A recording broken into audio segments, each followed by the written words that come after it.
Okay, we got 3 questions already to start the show off that we're bringing from TikTok. Welcome to Car Shopping Q&A. My name is Deshone the Auto Advisor. If this is your first time on a live with me, I want you to type the number 1. Welcome to all the first-time people. We do these lives all the time. I see we got Tyler Mom. I see we got Juan Bustos. We got Equus. We're going to get to your question first. We got Lulu just checked in. Shout out to the people checking in on TikTok. And I want you to come in and just focus for a couple minutes. Welcome to the first time people. Thor Dad, Dorothy, welcome. Everybody who's typing the 1, welcome to the show. My mission is I hold myself accountable to, if you listen to me, my goal is for you to know that you have saved thousands of dollars every car you buy. That is the goal, to know. I don't want you to wonder, because what most people do when they buy a car, they hope they did okay. That's the strategy. They leave the dealership. Hey, you think should we have tried to get them down a little bit more? Nah, I think we did okay. You think we got enough for our trade-in? It's a hope. And 99 times out of 100, they didn't get the good price. They didn't. So what I want you to do, and what you're going to be able to do as you tap into what we're talking about, is guarantee every single car you buy, you pay less than everyone else. And there was no way you could have gotten it for a lower price anywhere around you. If you're in New York, I want you to know there was no dealer in New York, Pennsylvania, Connecticut that I could have bought this car from that would have sold it to me for less. Okay. And we do this so easily because we do this from home and we use the internet to make this happen. So, all right, so we got our first couple questions. I do want you to know this whole live stream is sponsored by my new digital book. It's called Cars from Home, 7 Steps to Saving Time, Money, and Avoiding Dealerships. You can get a copy of this. If you don't want to remember any of what we're about to talk about, you might be like, Sean, 30 minutes from now, you're like, this was great. I don't want to remember any of this. You get the blueprint. It's normally $97, but for 30 minutes, you can get your copy for 75% off. Go into my TikTok bio or my Instagram bio, and you'll get your copy instantly. It'll be in your inbox, 75% off, which is $24, and you'll have everything we're going to talk about and more, because there's strategies that we're just not going to have time to go over today. But if you want the whole blueprint, it's there. On YouTube and Facebook, we have a comment pinned for you guys so you can get your 75% off. Let's get the show on the road, Dolan. So Equus from TikTok asks, how do you deal with those who only want to communicate by phone? Okay, so there's dealers that are not going to come off that. That's why it's important for you to have multiple options. This is so important. The key to overpaying is dealing with 1 or 2 dealers, because what they want you to do is they want you going into the dealers. You lose all your leverage. Leverage is what allows you to get better deals. The more leverage you have, the better deal you can get. Leverage is things like, I don't need a car today. I can buy a car today, but I could also wait until the end of next month. That's leverage. You're not desperate. When you give off desperate vibes, you're losing your leverage. Oh, I need a car today. Oh man, you're one of the only dealers that have this car. I've been looking around for it. These are all things that lose you leverage. You don't even know. This is losing you leverage. So that's why I don't like to talk. But in the event we are talking when we're at the dealership for a test drive only, or if we're at home and we're negotiating online and people say, hey, we only deal by phone. You make one statement. Hey, I'll be handling my entire process from home. None of the other dealers that I've spoken to have said that. Are you open to dealing online, or should I remove you from my list? Let me say that again. None of the other dealers I'm speaking to have said that. Are you open to working with me online, or should I remove you from my list? See how powerful that is? That's one of the scripts in my book. Everything we do is scripts, email scripts. But it's important that everything you do when you're dealing with a dealer end with a question. And I'm going to tell you why. We have something we call the 25 to 5. What's up, Jason? Good to see you. Jeffrey, good to see you. A lot of people checking in on TikTok. Good to see y'all. Everything you do must portray to the dealers, I'm not one of these other people that you've convinced you're the only game in town. Once they can convince you they're the only one with the car, they're the only one that has the sale, they're the only one that they got you. So everything we do is to show them, we know that no matter how much I like that blue Genesis GB70, there's probably 100 Genesis dealers in the United States, and there's probably 25 within 200 miles of me. And I'm talking to them too. They're in my inbox too. So don't worry if you're like, yo, how do we call? Yo, no, you don't do all of this by talking. You don't want to be doing all of this by talking. You want to be doing this by email. We go direct to the dealer site. Now, let's preface, let me make this clear. This is for new car buyers, anyone who's buying a new car. I want you to type me, or leasing. This is what you use. This is what you use. It's a different strategy when we're shopping for pre-owned cars, because we're going on marketplaces. I'm about to shop for a pre-owned car for my dad, and I'm going to show you how easy it is. Document the whole process, how easy it is to get a below market deal on what he wants based on shopping on marketplaces. But when we are dealing with dealers and we're leasing or we're getting a new car, we are reaching out to 25 dealers online. We go right on their website, send them what we want. This is what I'm looking for. This is what I'm looking for. This is what I'm looking for. Copy and paste. Now we have 25 dealers that are, start the competition, y'all. Start the competition. This is how you win, because now who's ever been at a dealer and they're like, well, hey, I'm sorry, I don't have the black one that you want. Good to see you, Kim Burnett, checking in. Jamie, good to see you. Who's been at a dealership and you're like, hey, do y'all have a black one that has the beige seats inside? That's what I want. Like, you tell them what you want and they're like, we don't have that. We might be able to get it. Who's heard that before? Who's heard that? Type me if you've heard that. Yeah, and then right, Dorothy, she's like, then they have you sitting for hours. Right, they're trying to find this other replacement vehicle. Wait, do you like this one? What about this one? No, I really wanted the black, and my second choice was the gray. You don't have that either. When you're at home and you're communicating by email with 25 dealers, you give yourself the best shot to have your car. Because now you're not shopping out of 2 dealers' inventory, 1 dealer's inventory. You're shopping out of that 25. So the reason why my strategy in my book is called the 25 to 5, because when we connect with 25 dealers online, we know we're going to get 5 to 7 quotes. And that's the goal. I'm going to cast this wide net. I'm going to get 25 quotes. Now I realize, like Equus said, you're going to get the normal things that you should be using to eliminate dealers. Hey, we only deal by phone. Hey, when can you come in? Hey, we don't provide quotes online. Perfect. None of your competition, none of the other dealers I'm speaking with have said this. Should I remove? Are you open to dealing online, or should I remove you from my list?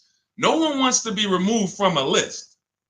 And here's why every script we have that we use, and I probably in my book, I probably have 20 different scripts based on what they're going to say. And the reason why everyone ends with a question is this. These dealerships have managers that every time they come in to look at what we're a lead, put it like this, anyone in sales knows what that term is, lead, we become a lead. Leads cost money. So when that manager comes to the salesperson and says, hey, why haven't you contacted Marco Sanchez? He said he was looking online. He gave you everything you needed. What's going on?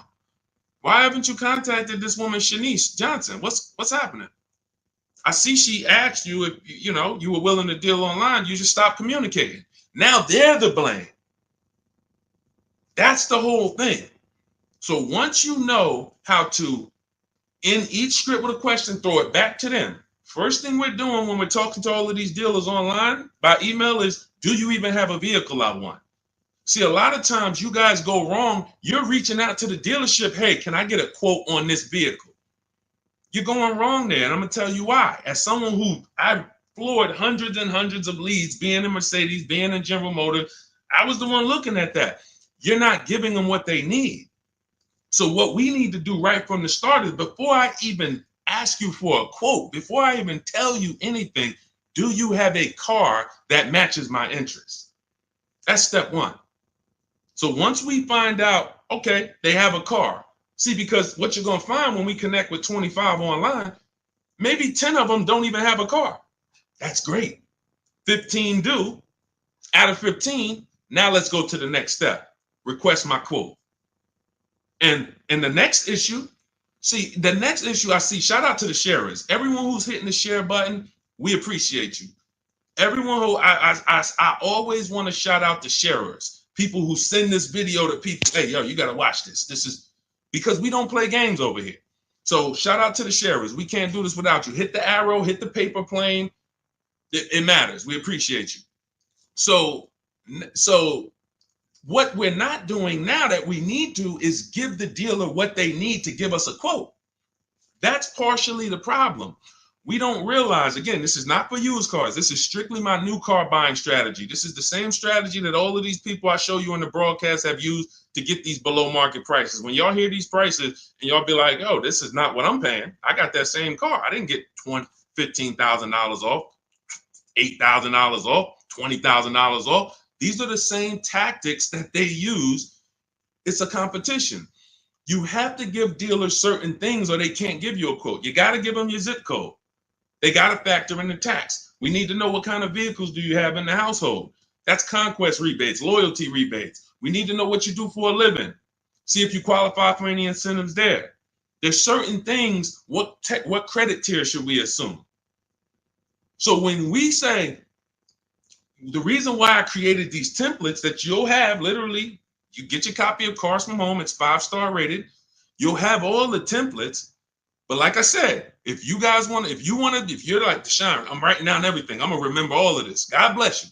God bless you. I'm going to give you the game. For those of you who don't want to remember it, get your copy of Cars from Home in my TikTok bio, my Instagram bio, the YouTube comments, or the Facebook floating link there.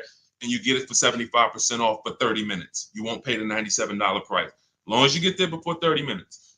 So the reason we have these templates set up is because I need you to be able to simply copy and paste and send them out to multiple dealers.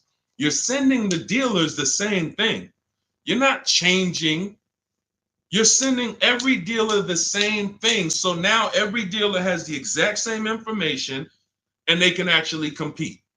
And those who, remember this, there's an 80% that I need you guys to know about. The 80, some of you have heard of the 80-20 rule. 8 out of 10 dealers are overpriced. Doesn't matter how much you negotiate with them. Their lowest price is going to be a lot higher than their competition.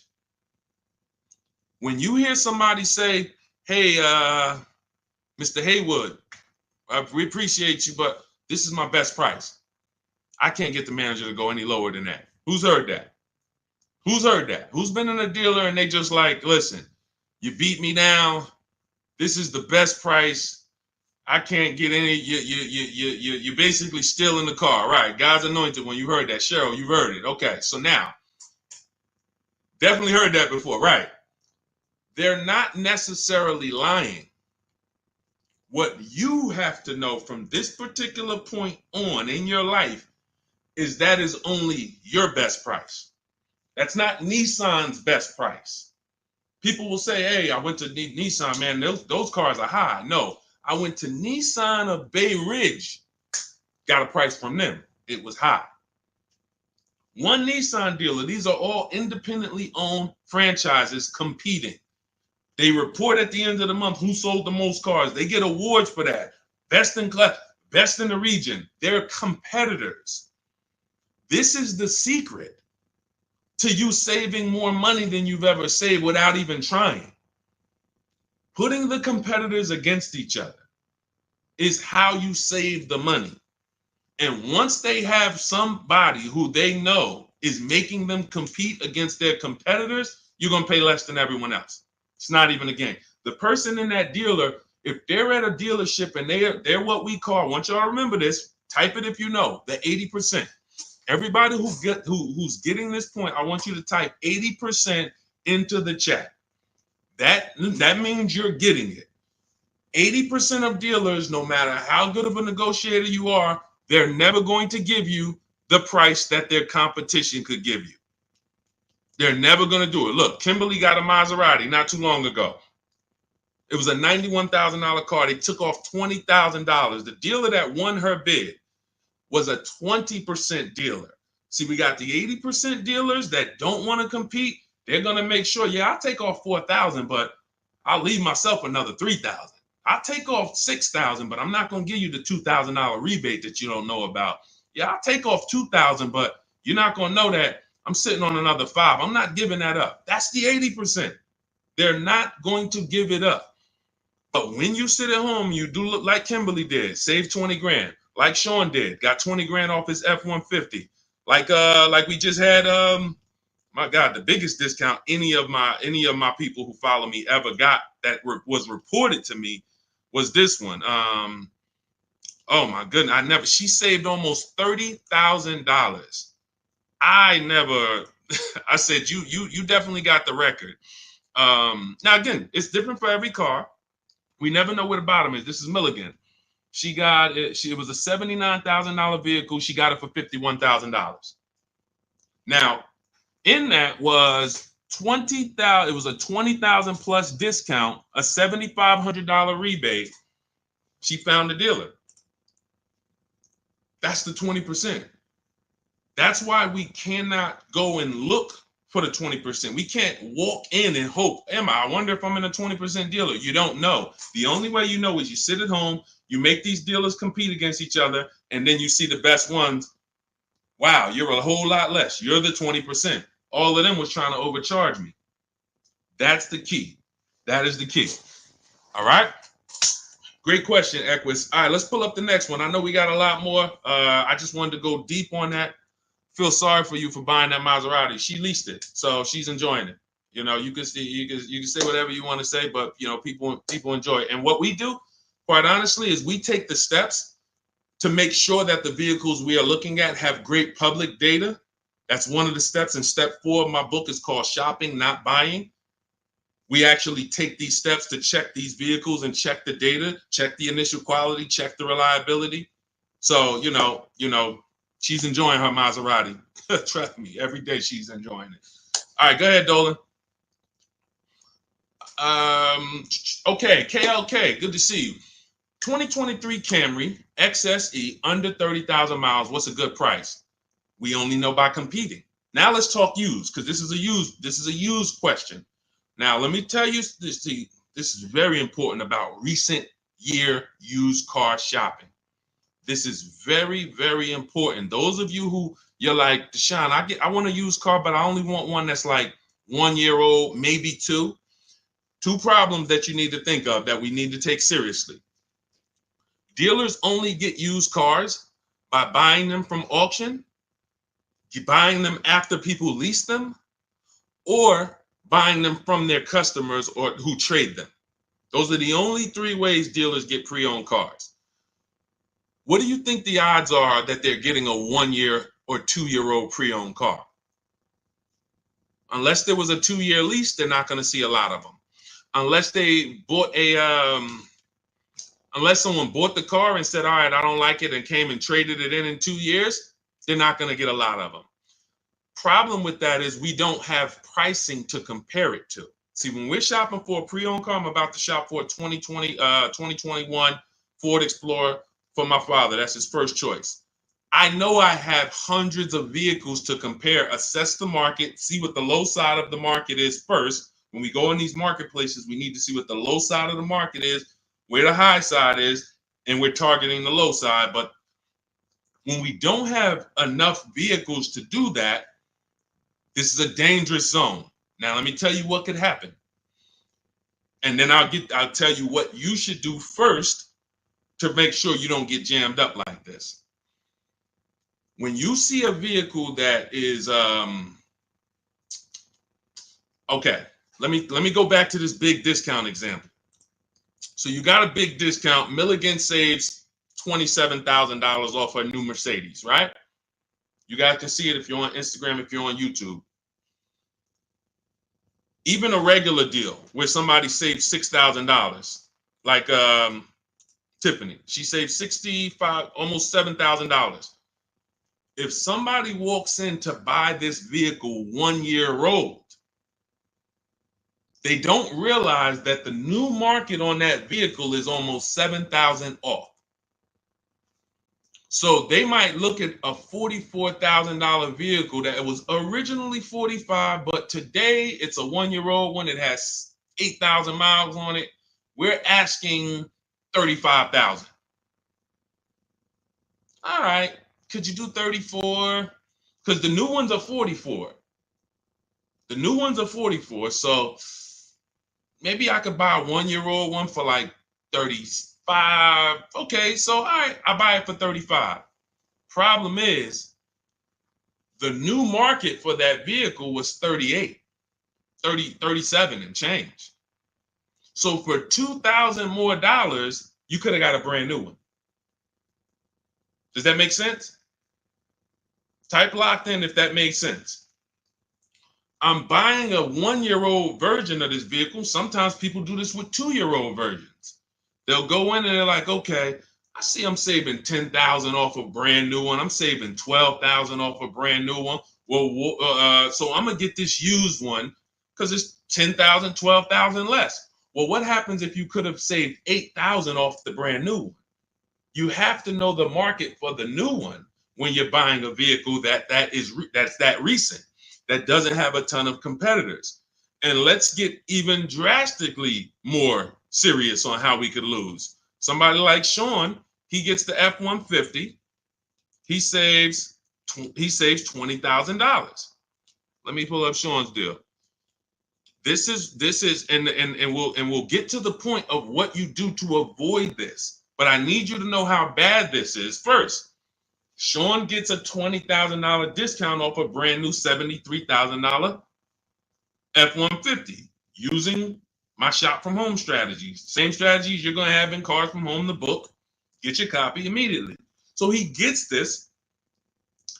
What happens if somebody pulls up on a 1 year old or 2 year old F-150 Lightning that was originally 73? Now they see a dealer is listing it for 50.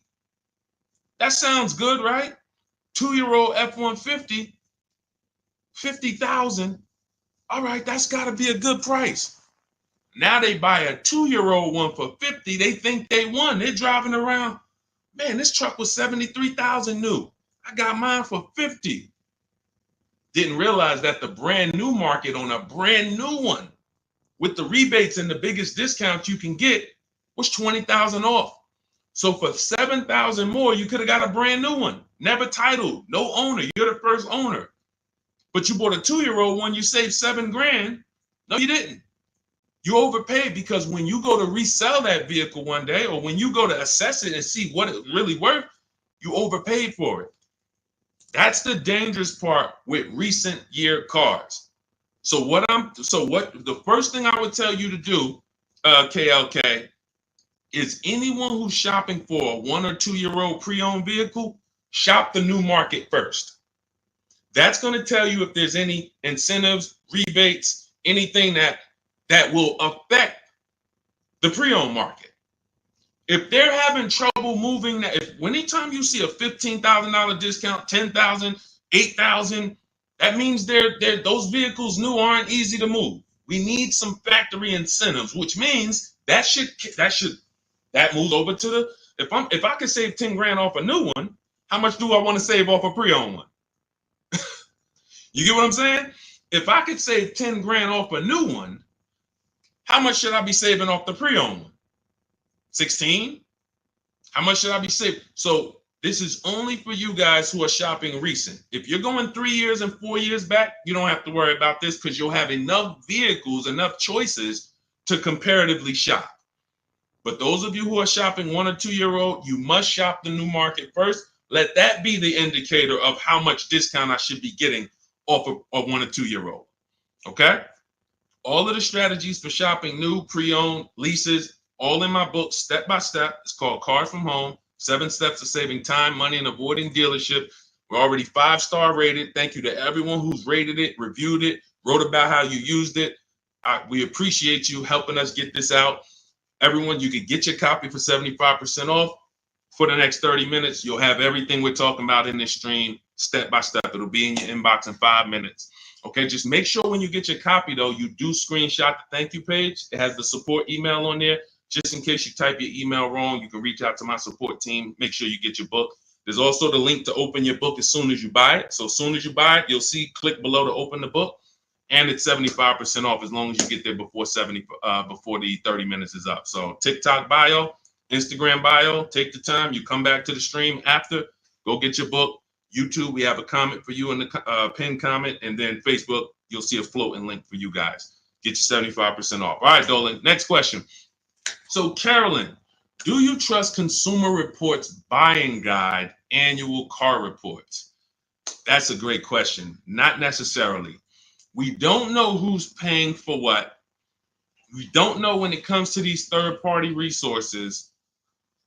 We like to say in a perfect world, Consumer Reports is taking the issues that people report and they're actually just publishing them. But when I see people that charge for this types of information, it makes me a little leery because that should be public information. But that's okay. They got a business to run. Understandable. But unless it is direct from the all right, let's say 100,000 people buy a Honda Civic today. I mean, this year. Anyone who has an issue, it should be reported. Consumer Reports should know about it. So if you're driving a Honda Civic and you see a strange light come on, you should be able to know that 10,000 other owners reported that same strange light. This is not usually how it works. So what I do, Carolyn, is I have a process. This is in step 4 of my process. We call this shopping, not buying. You are spending way too much time getting your car and not enough time researching your car. Who's known somebody, be honest, who ends up with a car and the thing is in the shop almost every other month? Every time you see them. Type ouch if that was you. If it's you, be like, man, if you've ever had a car and it was like every 3 months, like there's another light on. Now I got to take it to the shop. Now they're saying we need this. Now the electrical system is going. All of this, just if that's you, type ouch. If you know somebody like that, just type me. So these are the steps we take. And I appreciate the people being honest. That's how we unlearn here. Look, I'm the bad news first person, y'all. If y'all don't know that about me by now, if this is your first stream with me, you definitely don't know that. I'm bad news first because I'm not meeting you in a place where you're like, if I ask you what's your shopping strategy, you're not going to give me a shopping strategy. Honestly, as an ex-car salesman, that impresses me. That guarantees you pay less than everyone and avoid problem cars. So I'm always meeting people in a bad place. And I got to tell you how much these mistakes are costing you. Thousands of dollars. And they were avoidable. That's the biggest thing. They were avoidable mistakes. So when we use this step 4, it's called shopping, not buying. We type in the exact year, make, and model into Google, and we want, there's 3 different categories that we're looking at. And Carolyn, this takes us literally 5 to 8 minutes to prevent us from having cars that everyone else knew was a nightmare car, but we didn't. We go in, let's say we're looking at a 2017 Hyundai Sonata. 3 categories you got to keep in mind. Initial quality, that tells us everything we need to know about the car in the first 3 months. What are owners saying about the car in the first 3 months? Reliability. What are owners saying about the car the first 3 years? Longevity. What are the experts that study engines and transmission? What are they saying about the car in the long run? Those are the three categories that you guys burn into your head. If you have my book, you don't need to burn them. Initial quality, reliability, longevity. These are three totally different data points. So we go in, we type in 2017 Hyundai Sonata initial quality. That'll tell us when it was new, what were they saying about it? Were they saying it was an electric problem? Were they saying this car has less than normal quality? Okay, and we just skim Google. That's it. Skim those first couple articles. You don't even need to go to the second page. Do not go to any dealership or brand sponsored site. So if you're looking at a 2017 Hyundai Sonata and you like, don't go to Hyundai of Westmount, see their little blog article they wrote about it. No, you want third party independent people, skim it. Then we type in 2017 Hyundai Sonata reliability. Skim the articles. Any red flags? Any red flags? Then, if you're buying a pre-owned car, those of you who are leasing, you don't need to do this. But if those of you who are buying a new car or buying a pre-owned version, you want to type in 2017 Hyundai Sonata longevity. 8 minutes. 8 minutes. To prevent. I've had people that's like, man, Deshone, once you told me about that quality search, the vehicle I was looking at, I had to eliminate it because they were saying it has electrical problems that year. That particular year, because sometimes the 2019 has electrical problem, the 2020 is fine. That means the manufacturer took the steps, saw the reports, saw that the reliability was lower than normal, people were reporting it, and then the following year they corrected it. Who's heard never buy a car the first year it comes out, or never buy a car when it has a new engine, or a new electrical system, or a new transmission? This is what happens. So that's why each year is important. But this is how these little things, see, because some people look and be like, Deshone, how long does it take you to get these deals? How long does it take all of these people to get these deals? When you're good, 90 minutes. Your first time, it'll take you about 2.5, 3 hours. By the time, before one visit to the dealership, by the time it would take you to get in a dealership, get in your car, go drive to a dealership, have them, hey, I'm here to see Charlie. Go get Charlie, pull up a car. Hey, yeah, they got to pick it out. No, Charlie, you got a white one? Now, next thing you know, by the time you did that, the total time, we already talking to 25 dealers. We already seeing the whole used car market. You at one dealer. They're at one dealer. It's leverage. So once you get good, you'll be able to get deals in 90 minutes. Now, I don't suggest you do your research in 90 minutes. I suggest when you are test driving cars and you're deciding what you want, don't rush that. Don't rush that. People call me, people DM me, Deshone, I got a car, I had it 6 months, I'm trying to replace it. You're about to lose a ton of money. You can't buy a depreciating asset and replace it in 6 months and not lose thousands of dollars. Many of you know that. If you buy a car today, try to take it back tomorrow, you already lost $5,000. So you can't switch it. So the problem is we don't spend enough time shopping. That's deciding what we want. And this is the process. So what you're hearing is a process. I know you're not used to this. It sounds like I always just wing it. Yeah, you wouldn't wing a house purchase, right? And if you did, you'd expect to lose. I could wing my house purchase. I don't really care. Just, boom, here's my application. All right, now the home inspection, all that. All right, now they told me it was bad. You just wing it. How would that turn out? But the second most expensive purchase of our lives, most people out there winging it. So when you come over to this world, you no longer are winging it. You're following a predictable process of making sure I'm paying less than everyone and making sure I get quality vehicles. Okay, so no, Carolyn, I'm not going to say I don't trust Consumer Reports, but I would certainly add to my research and do those three searches that I just talked about: initial quality, reliability, longevity. Any car we buy, we're going to do that to make sure that we're not getting a bad car. There's no guarantees, but it definitely is us taking the steps to see where the data is, to try to protect ourselves from a bad decision. Go ahead, Dolan. Next question. Tons of people you get a good price. I teach you to get a good price. You get a bad car. You lost. You know what I'm saying? Sharon, good to see you. My son has a 2002 Chevy Blazer. We're trying to purchase a used SUV as possible without making payments, maybe 10,000 or less, or maybe more. Any thoughts? So that's a Facebook Marketplace play. What we do when it comes to Facebook Marketplace, here's what you have to understand. You're looking for an owner.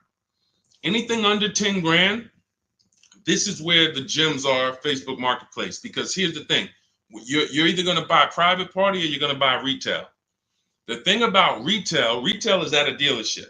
Retail in that price point, you're seeing a lot of crap. Not only are you seeing a lot of crap, you're seeing vehicles that were bought by dealers for $2,000, $5,000. Dealer puts $1,500 into them or whatever they put into them, turns around and sells the vehicle. Very, very light history on those vehicles. Don't really know what happened with them, who had them. Yeah, you can get a Carfax, but sometimes it's 3 owners. It's just you're literally going through. It's a needle in a haystack. And the sorting process that we use to buy our used cars, we sort it down based on title, based on service records, based on accident records. That's how we sort it down. Then we go into pricing. But in terms of just how we sort from the hundreds and hundreds of cars we look at online to our top 5, title history, service records, accident history. Once we know where the low side of the market is. So you got to look and say, all right, these older cars with higher mileage that I would find at a dealership for $6,000, they don't know anything about them. They don't know who had them. They don't know who owned them. They don't know the history. When we go to Facebook Marketplace and we sort for owners, we are now able to find people that know the car. They've had the car for 10 years, 8 years. This is what we want. Now, you're going to have a lot of dealers that put their owners, you got to ask the right questions. Hey, how long have you had the car? When you start hearing, and some of them have certain voices where it's a dealer. Man, I know you're a dealer. Like, we don't buy from them because all they did was go to the auction, pick up a car, and now they're trying to flip it. And that's not a problem if you knew the history of the car. Because you don't know the history of this car with 80,000 miles or 110,000 miles, I'm taking on the risk. Because once you sell it to me, it's my problem. No warranty. Many of these cars you're not getting a warranty with. But when you buy from a grandfather or a grandmother or someone who's had their car for 9 years, 10 years, and the only reason they're selling it is because they got a new car or they needed a bigger car and they can tell you everything about that car. Yeah. This is right here. I was coming out the garage and I kind of nicked the mailbox. That's where I got that scratch from. That's what you want. That's priceless. You make a deal with those people.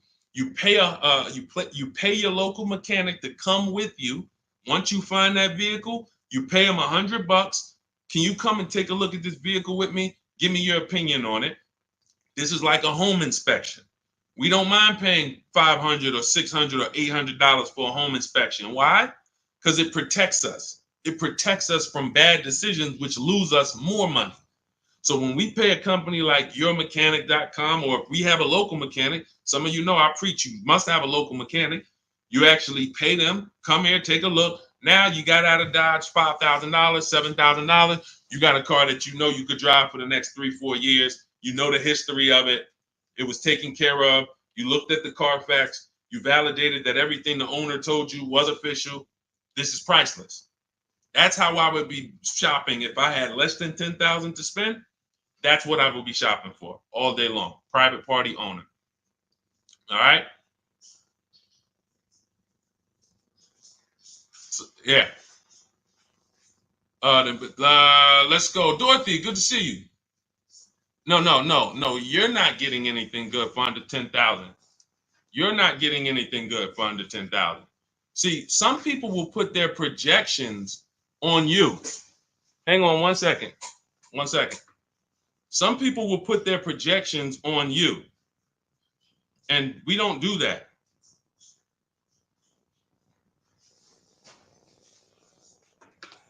Hang on 1 second, y'all.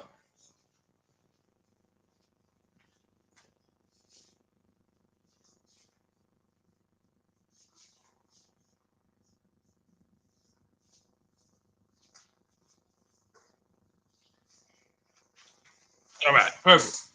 Yeah, so listen, it's very important that when y'all step over to this world, You don't listen to anyone else who cannot shop. It is extremely important. We are in our own bubble over here. Those of you, look, if you're on YouTube, just the fact we can post deals. You see people posting their numbers. Everyone posts their cars.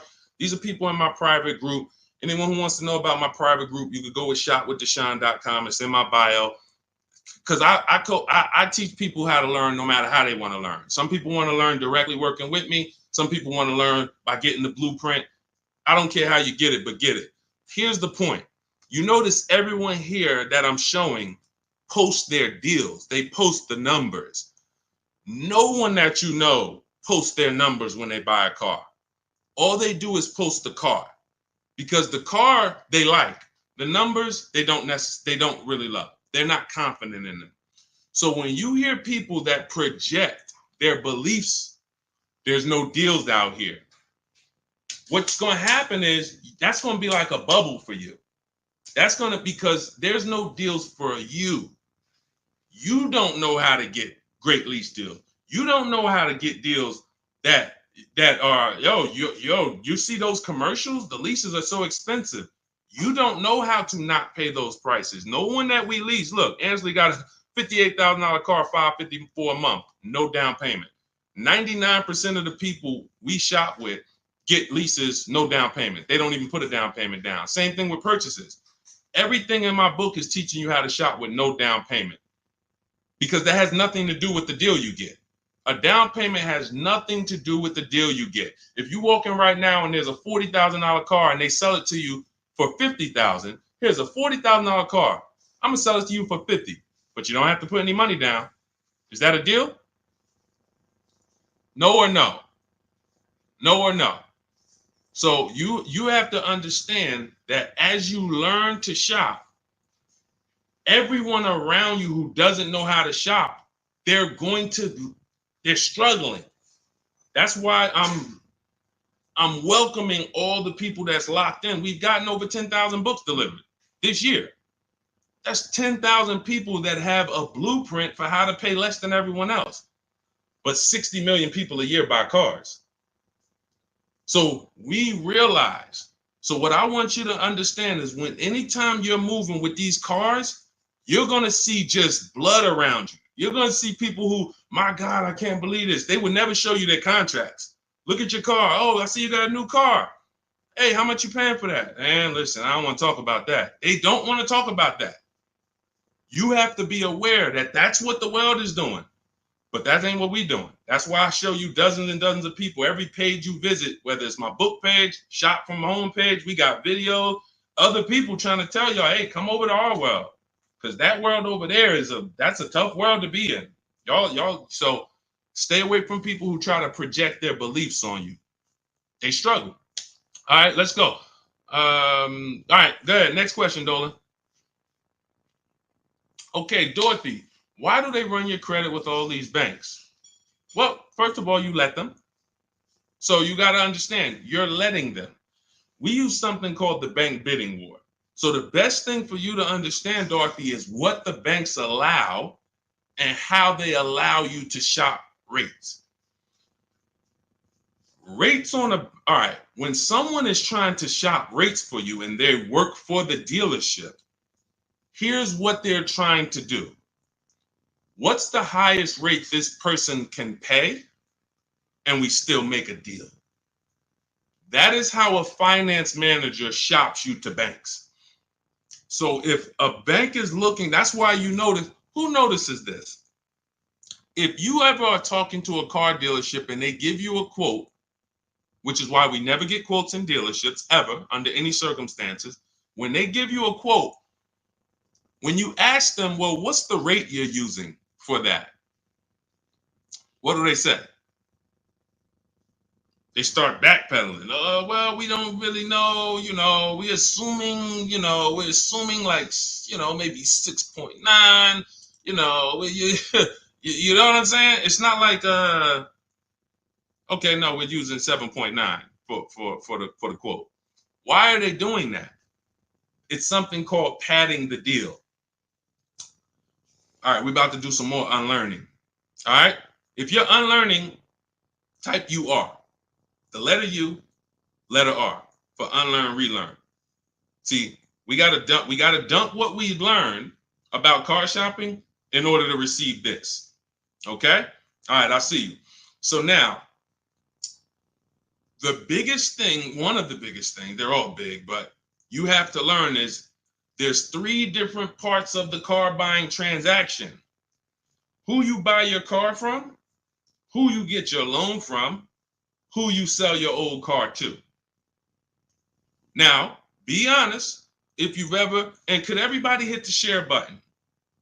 I know everybody's not going to hit the share button, but could the sharers hit the share button? Because there's certain people that come in and they like all the good information, they always share. I need y'all. I'm talking to you. Can you find the share button on any platform you're at and share this? Shout out to the sharers. Always appreciate you. So there's 3 transactions. If you've ever given a dealer a sale, bought a car from them, and you gave them your loan, and you traded in your car to them, say, type me if you've done that. You bought a car from a dealer, gotten the loan from the dealer, traded your vehicle into the dealer. Who's done that? Type me. All right, Boz. Thank you. Thank you, Boz, for being honest. All right. Thank you, Craig. Thank you for being honest. You gave them 3 transactions. So how do I know we gave them 3 transactions? How are you going to know? Because there's companies that want to compete for your loan. They don't sell cars. We didn't give them a chance. There's banks and credit unions that want to compete with the same, with different banks. The dealerships might have 10 banks, 12 banks, 8 banks, depending on the size. But there's banks and credit unions outside of there that's like, hey, we love to get a shot. You're buying a car. Hey, can we be in the runnings for your loan? We don't sell cars. We sell money because there's big money in the money business. So now we didn't give them a chance. So that means the person who was trying to sell me the loan, we let them make the decision for us. We didn't shop on the open market. Now, second transaction, there's people that want to buy your cars. There's companies, I list 6 of them in my book: CarMax, Driveway, Carvana, Kelly's Blue Book Instant Cash Offer connects you with a local dealership to get a bid. AutoNation connects you with a local dealership to get a bid. Car Gurus connects you with a local dealership to get a bid. So that's 6 companies that in 20 minutes you put in your car's information, you do the 5-minute appraisal, boom, they tell you, hey, this is what we can pay cash. They don't care if you buy something. They're not trying to sell you anything. They want to buy your vehicle. We didn't give them a chance. We got 1 offer from the same dealership we bought a car from. 3 transactions. So part of maximizing all the money we save is being able to bid out each one of the transactions. I'm going to say that again. Part of making sure you get all the money due to you in a car transaction is I'm bidding out each part of these transactions. Type, like, I don't know. Type $signs if you understand that how powerful this principle is. Type $signs if you understand that the bidding out of each transaction is how we guarantee we save the money. See, what the dealers want, what the car salespeople want, who they want to play with all of that money. Give me all the money. Craig, come on in. All right, listen, you want to buy this car? All right, let's take a look. Listen, don't worry about the numbers. We're going to work the numbers out. Now, you got a trade in too? You got a trade in too? Yeah, all right, I see the trade in. Don't worry. Listen, one thing about us, we never lost a deal over price. Who's heard that? This is all people say, oh, this guy couldn't sell cars. That's why he teaches now. How hard is it to sell cars? Like when you move and you're like giving them that, here's what the dealer has. Here's what the dealer. All right, I got about $5,000 of wiggle room in this car. Then I got a $2,000 rebate. All right, then I could go with the rate. I could play with the rate Now, salesman's not going to play with the rate because they don't touch the finance manager's money. But when I was in Ray Katina, we were our own finance managers. 2 Mercedes dealers I worked at. We ran our own numbers at Morristown, but we did not control of Ray Katina. We were the finance manager too. So we sold the car, we did all the paperwork, application into the bank, went over the products, extended warranties, one person. So that's why a lot of these car salesmen can't understand what I teach, because they haven't been a manager. They've never been a finance manager. They don't even understand. But this is so there's money there. There's cushion there. There's probably $2,000-$3,000 of wiggle room in the rate. Then we got more money in the trade. Okay, well, I know the trade. The used car manager says, all right, that car is worth no more than 18. All right, well, I'm going to go start them at 16.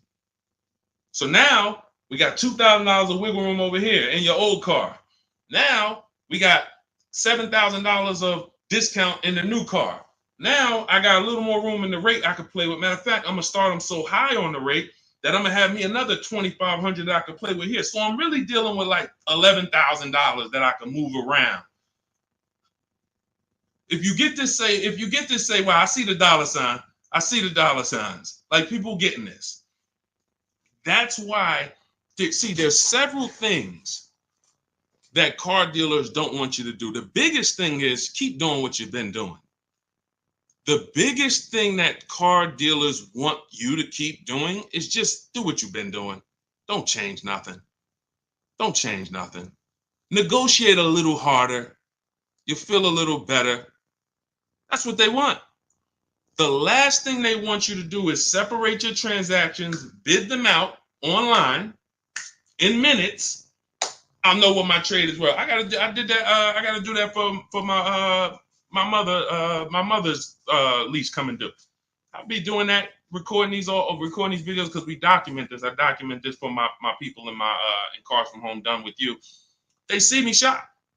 They're shopping with me because I need cars too. That's the beautiful thing about what I do. I need cars, so it's like every time I buy a car, I just document it. People who follow me, people who work with me personally, just follow the same steps, get the same result. It's not rocket science. But I'll know in 20 minutes if she has any equity in her lease. Last lease, when prices were up, we sold her car. She made $10,200. Now, everyone was making money if you were selling a car. I was telling people in 2021, 22, cash out.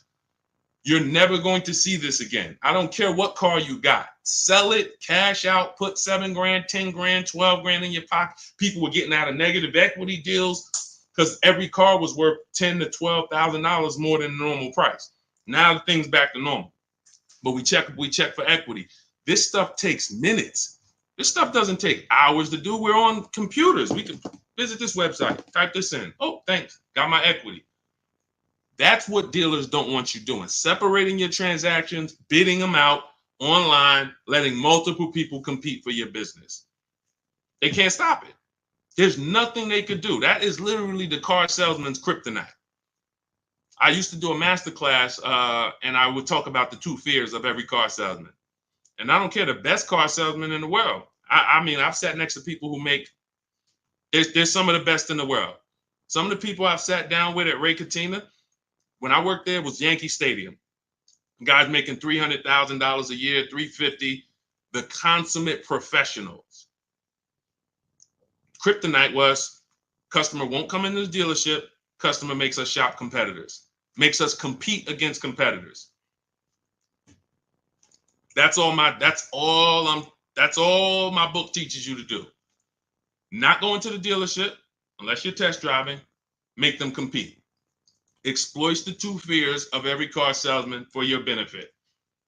That's it. So all of this is in my book.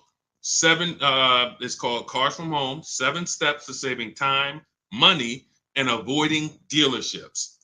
That is literally the name.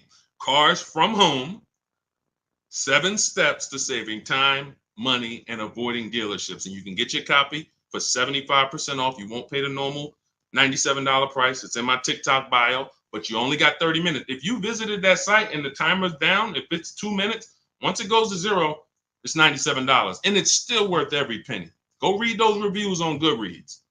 You won't read those reviews and not be like, oh yeah, this book is definitely worth $97. Go hear from your peers. You heard from me.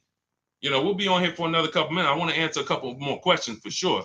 But go hear from your peers. Go hear from the people who was like you on a live, met me on a live. Go hear from them. We got them everywhere. We post them everywhere. All right. But yeah, on YouTube, we have a comment pinned for you. If you're on YouTube, you can get your 75% off in the pinned comment. And Facebook, we have a link floating for you guys to get your 75% off. All right. Make sure as soon as you get your book, you screenshot the thank you page. It has the support team's email on there, just in case you type your email wrong. You're doing fast, trying to get back to the broadcast, and then you type your email wrong. Make sure you have the support team's email so they can get you your book. All right, go ahead, Dolan. Pull the next question in.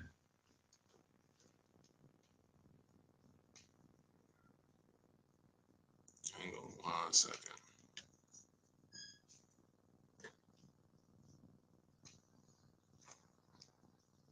All right. Can we pay you to do all of this for it? No, I'm going to tell you why. One, you wouldn't be able to afford it. It would only be for the wealthy, because a person who's buying a car who appreciates their time is going to pay me and my team $700 to $1,000 to make sure they get a below market deal and show them what the whole market was and shop all of these dealers for them. But they don't realize they're paying for a process that takes us 90 minutes. So when you say, can you pay someone to do it? Unless they're giving you a market report.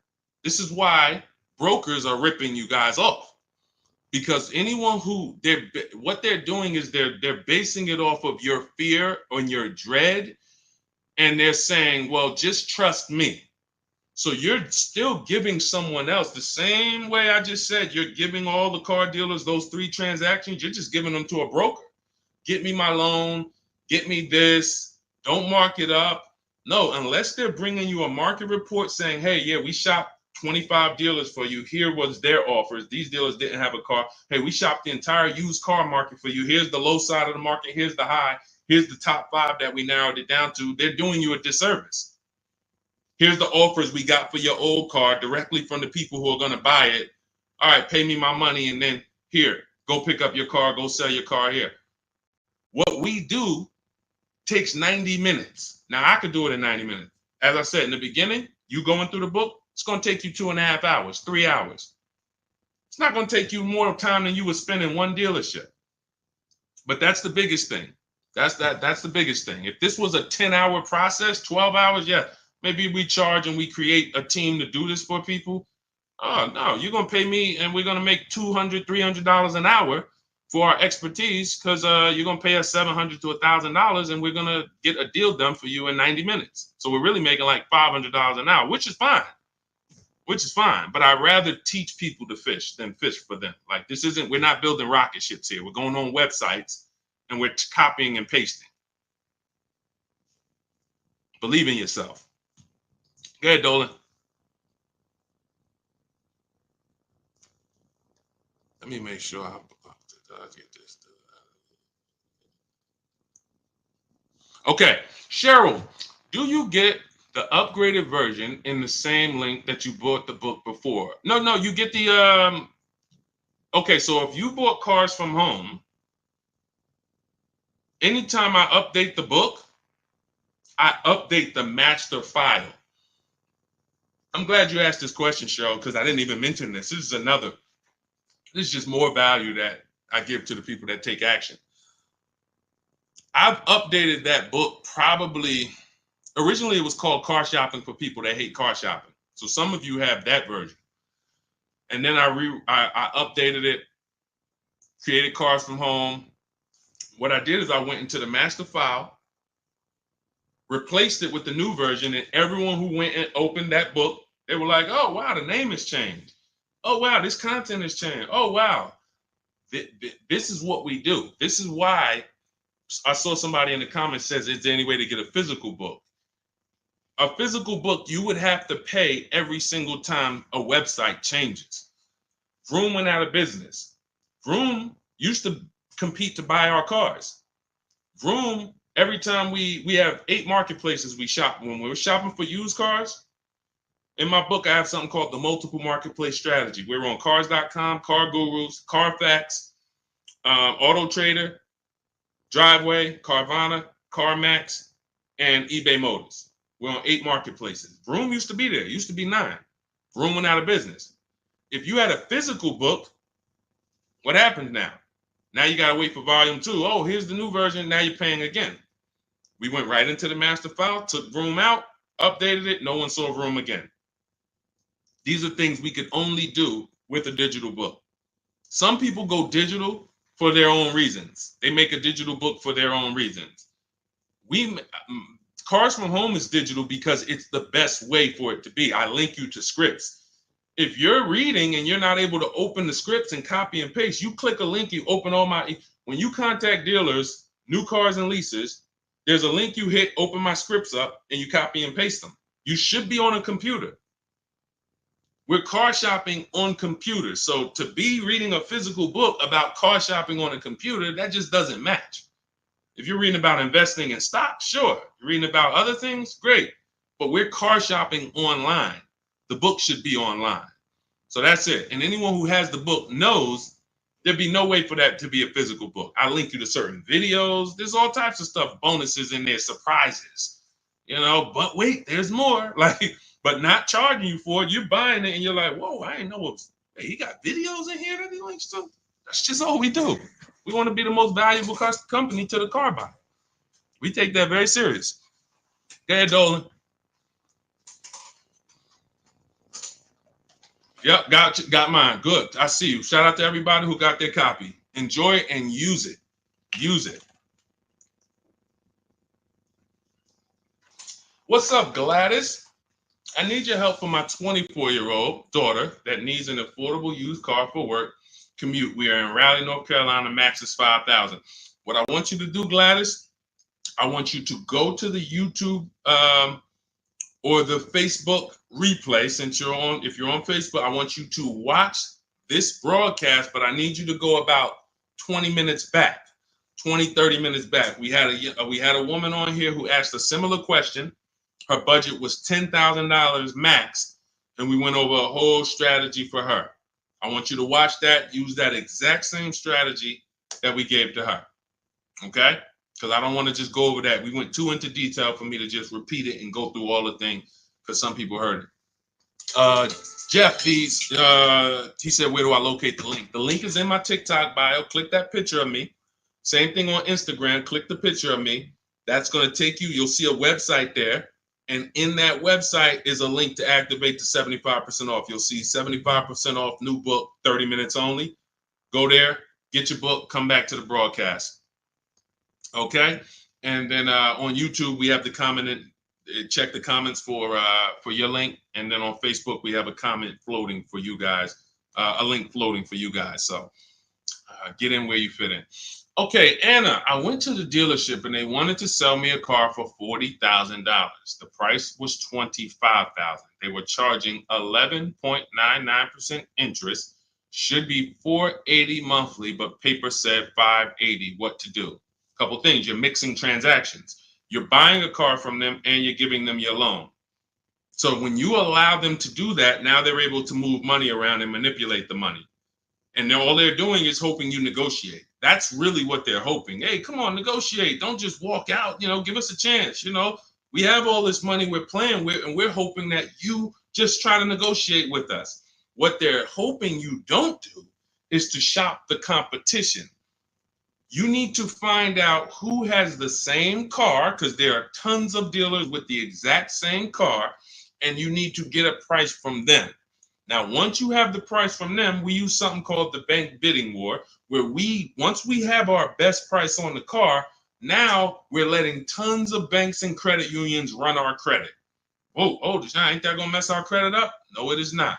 If you Google rate shopping, Experian, which is a credit bureau, they have an entire blog post where they teach you how you can rate shop within a certain period of time. You can have multiple banks and credit unions run your credit with a hard pull, and at the end of that rate shopping window, it's going to affect your credit like one hard pull. So if one hard pull would have dropped your credit score 10 points, 20 hard pulls in that wait window period will drop your credit score the same 10 points. This is how you rate shop, because many of you are overpaying, not just for the cars you're buying, for the loans you're getting.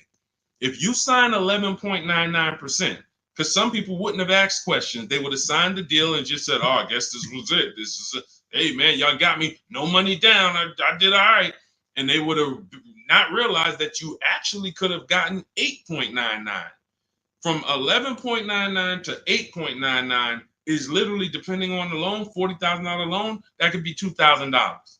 So we're not taking rate shopping as seriously as we're taking car shopping.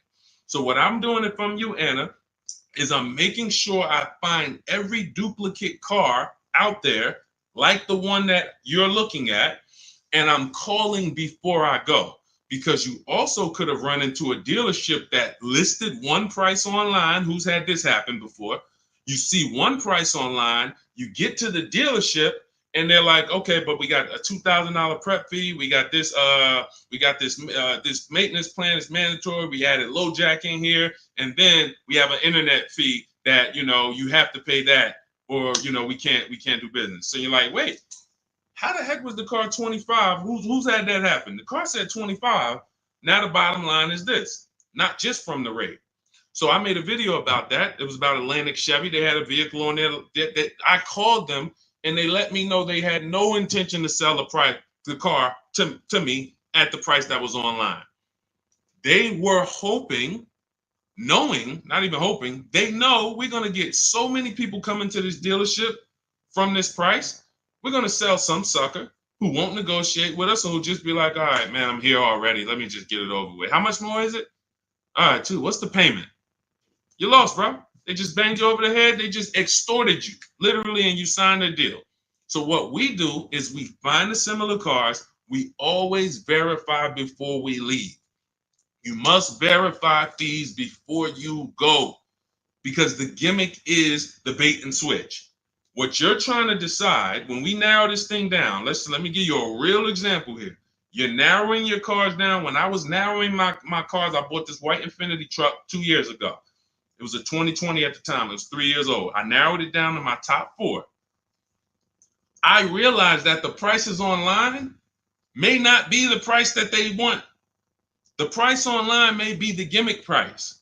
So if I narrowed it down to my top 4, but I don't verify that there's only these 3 fees, pay attention. For those of you who have my book, who just got your book, you won't even have to worry about this. The price online should only come with 3 fees: tax, documentation fee, motor vehicles. That is it. Tax, motor vehicle, documentation fee. How do I know every single other fee is a scam? Because I've worked at several dealerships in 14 years, and not one of them had any fees other than those 3. So when we hear prep fee, internet fee, marketing fee, dealer this fee, motor vehicle fee is your license plate, your title, and your registration. Somebody said, what's motor vehicle fee? DMV fees. Yep, DMV, exactly. That's it. So anyone who's an honest dealer, when you call them and say, hey, I see the price online here, I just want to verify, what fees do you charge other than what I'm seeing here? Hey, tax, title, and documentation. Perfect. You're still in the running. Once they tell you, oh, well, we got to, if you read the fine print, you see we charge everyone $1,800, but what we do is we add a warranty in-house. Okay, no problem. That's okay. Let me make a note of that, because that doesn't eliminate them. I'm going to tell you why that doesn't eliminate them. You might be the lowest price and you have a $1,000 bogus fee. It's bogus. But we do something that no one else does. All the things we're talking about, no one else does. Some of you like, Deshone, what are you talking about? No one's doing this, what we even talking. But when I started looking at how people buy used cars, I said there's one important thing that no one is doing. Type a letter U if you bought a used car in the past. I'm going to tell you guys we're getting ready to drop a bombshell, right? And some of you who have the book, you already know this. We're going to drop something real big on this. See, if you've ever bought a used car, okay, I see you, Boz. I see you, Ian. Anyone who's ever bought a used car, see, the reason why I have to have you volunteer your information, because you're the one who's like, Deshone, I know you're about to tell me that I lost some money, and I'm willing to take it because we ain't going to do it no more. So I appreciate you. You guys are the action takers. Not that everyone who doesn't comment is an action taker, but we got a good amount of people who just, you're the action takers. So like, you're the ones who like, I'm willing to hear the bad news because I need to get better. So I said, okay, how do we guarantee we're getting a good price on a used car if we don't know what it was when it was brand new? Let me give you a real example of this. We're going back to our scenario. We narrowed this down. I narrowed my Infinity trucks down to my top 4 choices. All of them were in a similar price range. I said, okay, we narrowed it down. We talked about that earlier. We narrowed it down based on title history, service records, accident records, and then we're shopping on the low side of the market. So now I'm looking at the low side. All of these vehicles are around between 30 and 32,000. Like, okay. I found out how to get the MSRP of the vehicle, which is the brand new price. The brand new MSRP is that sticker that comes from the day it's built. Why is that sticker so important? 2 big reasons. One, it's going to tell us what's in the vehicle. It'd be nice to know this vehicle has the cold weather package, right? Wouldn't it be nice to know this vehicle has a panoramic sunroof? Wouldn't it be nice to know this vehicle has, lane keeping assist and, cross rear traffic alerts? Can't see those things always, right? So it's nice to know, okay, wow, that vehicle has some features I didn't even see. Cool. Oh, it has a 19-inch rim. Doesn't have the 18-inch standard rim. Wow, couldn't really see that from the pictures. Second big reason we need to know this is because I need to know how much discount you're giving me from the new price. This is so big. When you're shopping online on these marketplaces, they're using an algorithm to tell you if it's a good deal or not. They're taking all the prices listed and they're saying, okay, this is good deal, this is fair deal, this is great deal. They're not basing it off of what we call, in my book, you'll see this, the true value discount. So when I pulled the new prices of these vehicles, those Infinity trucks, I saw one of them was $46,000 brand new. One of them was $48,000 brand new. One of them was $52,000 brand new. And the one that I ended up getting was $54,000 brand new. Had all these features, special edition, everything. Couldn't see it from the pictures. Had tons of equipment. Now, notice how that changes everything. I'm looking at a car that's 30,000, 30,005, 31,000, 31,008. They all look like close. You see how we just separated them real quick? Like all of this. And see, what happens is when you're not getting the true value discount, which is based on the new price, how much discount? You're picking the wrong vehicles. You're picking a vehicle, oh, well, he's 1,000 less, so let's go with him. But what if his vehicle is 6,000 less equipment? Type $signs if you got that. There's nothing more. 2 big things when we're buying used cars. Quality vehicle. We went over that in the stream. Reliability check, initial quality check, longevity check. Service record, narrow it down. Title history, service records, accident history. Okay, that's quality. That's how we make sure we don't get a good car at a good price, but a bad car. So quality checks, we must do those. They take minutes. It's easy to do, 8-9 minutes. Boom, all right, my quality checks are done. My narrowing it down check. We don't buy a car that doesn't have service records. Tons of service records. This is how we eliminate stuff. How do we eliminate? How do we start with 80 cars on the marketplace and narrow it down to a top 5? Easy, because we're looking. Okay, can't get a Carfax here. Okay, boom. Oh, no service records here. Oh, there's a big gap. No oil changes for 30,000 miles. All right, they're out of it. Then we're narrowing it down, but that's quality. When we get to price on used cars, we are verifying it. We have to assess the market, look at the low side, narrowing it down to our top 5 on the low side of the price range. And then once we look at the prices, we need to get the new price. Verify there's no bogus fees, but sometimes even with give you an example, the truck I bought, the one I bought, it was 54,000 brand new. This is how important this is to understand that even that dealer could have said, hey, well, we got $1,000 prep fee. No other dealer had it. But when I take the brand new price of it, when I divide, and I have a calculator in my book that does this for you. You literally type in the asking price, 31.8, divide that into the new price, which was 54.5. We can see we're paying 58% of what the new car price was. 3-year-old vehicle had 26,000 miles at the time. I got a 42% discount. That's how we're judging it. That's how we're judging it. See, because all the other Infiniti trucks, if I'd have took the one that was 30, let's say I took the one that was 46,000 brand new, divided that into 50, into their asking price, let's say it was 30. Okay, wait, hold on. 52,000, no, asking price divided into MSRP, which is 46, 65. That's only a 35% discount. That's only a 35% discount. See, this is the true value discount. This is something that's proprietary to Car From Home. We created this stuff. We didn't go and learn this. I didn't learn this from people. We brought this to the market. No one does these things. But now when we're looking at these cars that look seemingly similar asking price, once we know the new price, I could tell, okay, you're offering me a 35% discount from the new price. You're offering me 37%. The one I got offered me 42%. That's the biggest discount.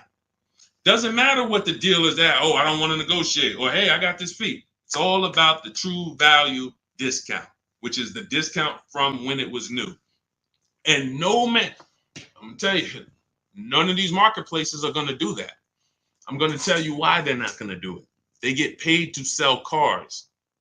Shout out to the people running the lights up, tapping the screen. Every time you hear something you like, just double tap the screen. Man, we killing it over here, man. Killing it. This is your money. This is your money. I can't care more about your money than you. If you care about your money, you're locked in. You're locked in. All I want is people writing me, sending me pictures, sending me emails. Deshone, man, look at this car. Look at what I paid for. I got 5 offers. This is what I chose. I had to drive an hour and a half to pick it up. I love those. Those emails make my day. Those emails make my day. All I want is more money in your family's household that you didn't have to spend. If other people are paying $700 a month to drive a car, I want you driving it for $500. If other people are getting a $2,000 discount, that's the average market value. I want you getting a $7,000 discount. That's it. I don't care about anything else. That's it. So everything we teach, I told you at the beginning of the stream, if you don't want to remember this, and you're like, Deshone, man, just give me the blueprint, because we're gonna go over a lot. We didn't even really go into leasing versus buying today. Like we haven't even, like, leasing versus buying. Those of you who are not keeping your cars 8 years, you're losing thousands and thousands of dollars not leasing. You're losing in depreciation and resale value. And, we have to take an entire segment and go over you were taught that. That wasn't a decision you made. Or you chose a bad lease. You knew you drove 15,000 miles a year, but you got 10,000. I've had people say that. Yeah, I knew I needed like 18, but I got 12. I said, if I go over, I'll just buy the car. Terrible. Who taught you that? Who told you to buy a car that you went over miles on? When you lease, they give you what's called a residual value. That's what you could buy the car for at the end. That residual value is usually not a good price. In most cases, that's not a good price. That's a price that you could get a used car for, a better used car, lower miles, comparable car for less than that. But every now and then the residual value is market value, and it's like, all right, I'll buy it. But it's based on it's based on, you told us you were going to drive 30,000 miles in 3 years. This buyout price is market value for a car with 30,000 miles. You could buy this car for 19 grand. We expect you to have 30,000 miles. You can buy it for 19 grand. You go and you put 50,000 miles on it and you buy it for 19 grand. Do y'all understand that? Do you understand that? Market assessment. We just helped a young lady that works with me buy her lease out. She has a beautiful GV80, and she went and she made sure there was nothing else that she wanted to replace it with. I told her, if you keep this vehicle 8 years, you win another 8 years. Because if you don't, I can show you that if you just shop for another below market lease, you'd save a lot more money and you'd have new cars over the next. So I said, don't buy this lease out and then go and replace it in 3 years. You're lost because you're going to spend a ton of money. You've been paying for this car for years. And then she said, no. She went out. She looked at all the competitors. She said, Deshone, I'm telling you, I just love this car. I'm going to buy this car and it's going to be my car. I'm going to baby it. Perfect. But I said, listen, one more thing you must do. I need you to go on the marketplaces. I need you to put in the specs of what comparable cars to yours are actually listed for. We can't see what they're selling for because it's not like houses. We don't have comps. But I need you to see what they're listed for because you cannot overpay for your own lease. She did it. She came back. She said all the cars that are listed for my buyout, I think her buyout was like 31,000. Every other GV80 was like, with comparable miles, was like 35, 30. So she was on the low side of it. She was on the low side of the market. I said, perfect. That's all. You're good. That's what matters. Because if you buy your lease out and you could have gotten a used version of that car for 31 and you paid 35 because you wanted to buy your own lease, you just overpaid by $4,000 to buy your own car. And you're not going to feel it now. Well, you'll feel it higher payment. But then when you go to replace that car and say, wait, how y'all only giving me 12,000? Well, because it wasn't worth 35. You overpaid for it. So this is how I dissect transactions. This is why anyone in New Jersey, anyone who's dealt with me, who knew me from the time I was with General Motors, and really when I got to Mercedes, that's when I really became an advisor. Any of my clients would tell you I've been this way. I control the car transaction for my clients. It's a financial conversation. Now, many of my clients did work on Wall Street. They helped me to understand a lot of things. So I had a lot of Wall Street people, and I would ask them questions. Listen, why are you not paying cash for this? And you could, though. Well, I use the bank's money for free. Y'all got 0% financing. Y'all got 0.99. I'm like, okay, it's measuring risk here. And so there were questions that I asked. How'd you end up upside down in this car? You've had it for 5 years already. Well, I leased it, then I bought it. Oh, so you leased it for 3 years, then you took out a loan for another 6 years. You've had the car 5 years, you still have negative equity. Let me start telling people not to buy their leases because this is what happens to them. So all of this is that this is like, it's my unique experience that God brought me through that allowed me to shape how I teach and put this book together that has become a hit, that has helped hundreds and hundreds of people get to below market deals that I know of. We've delivered over 1,000, over 10,000 books now. So it's just, people, just use it. That's all I say. So get your copy for 75% off in my TikTok bio, in my Instagram bio. You won't pay the normal $97 price as long as you get there before the 30-minute timer hits 0. Click the picture of me, Instagram and TikTok. You'll see a website there. And then on YouTube and on Facebook, you guys have a comment check the comment section for your link for 75% off. But just get it. All I want to do is see people win. Our miles in the value calculator. We always shop our leases with 12,000 miles per year.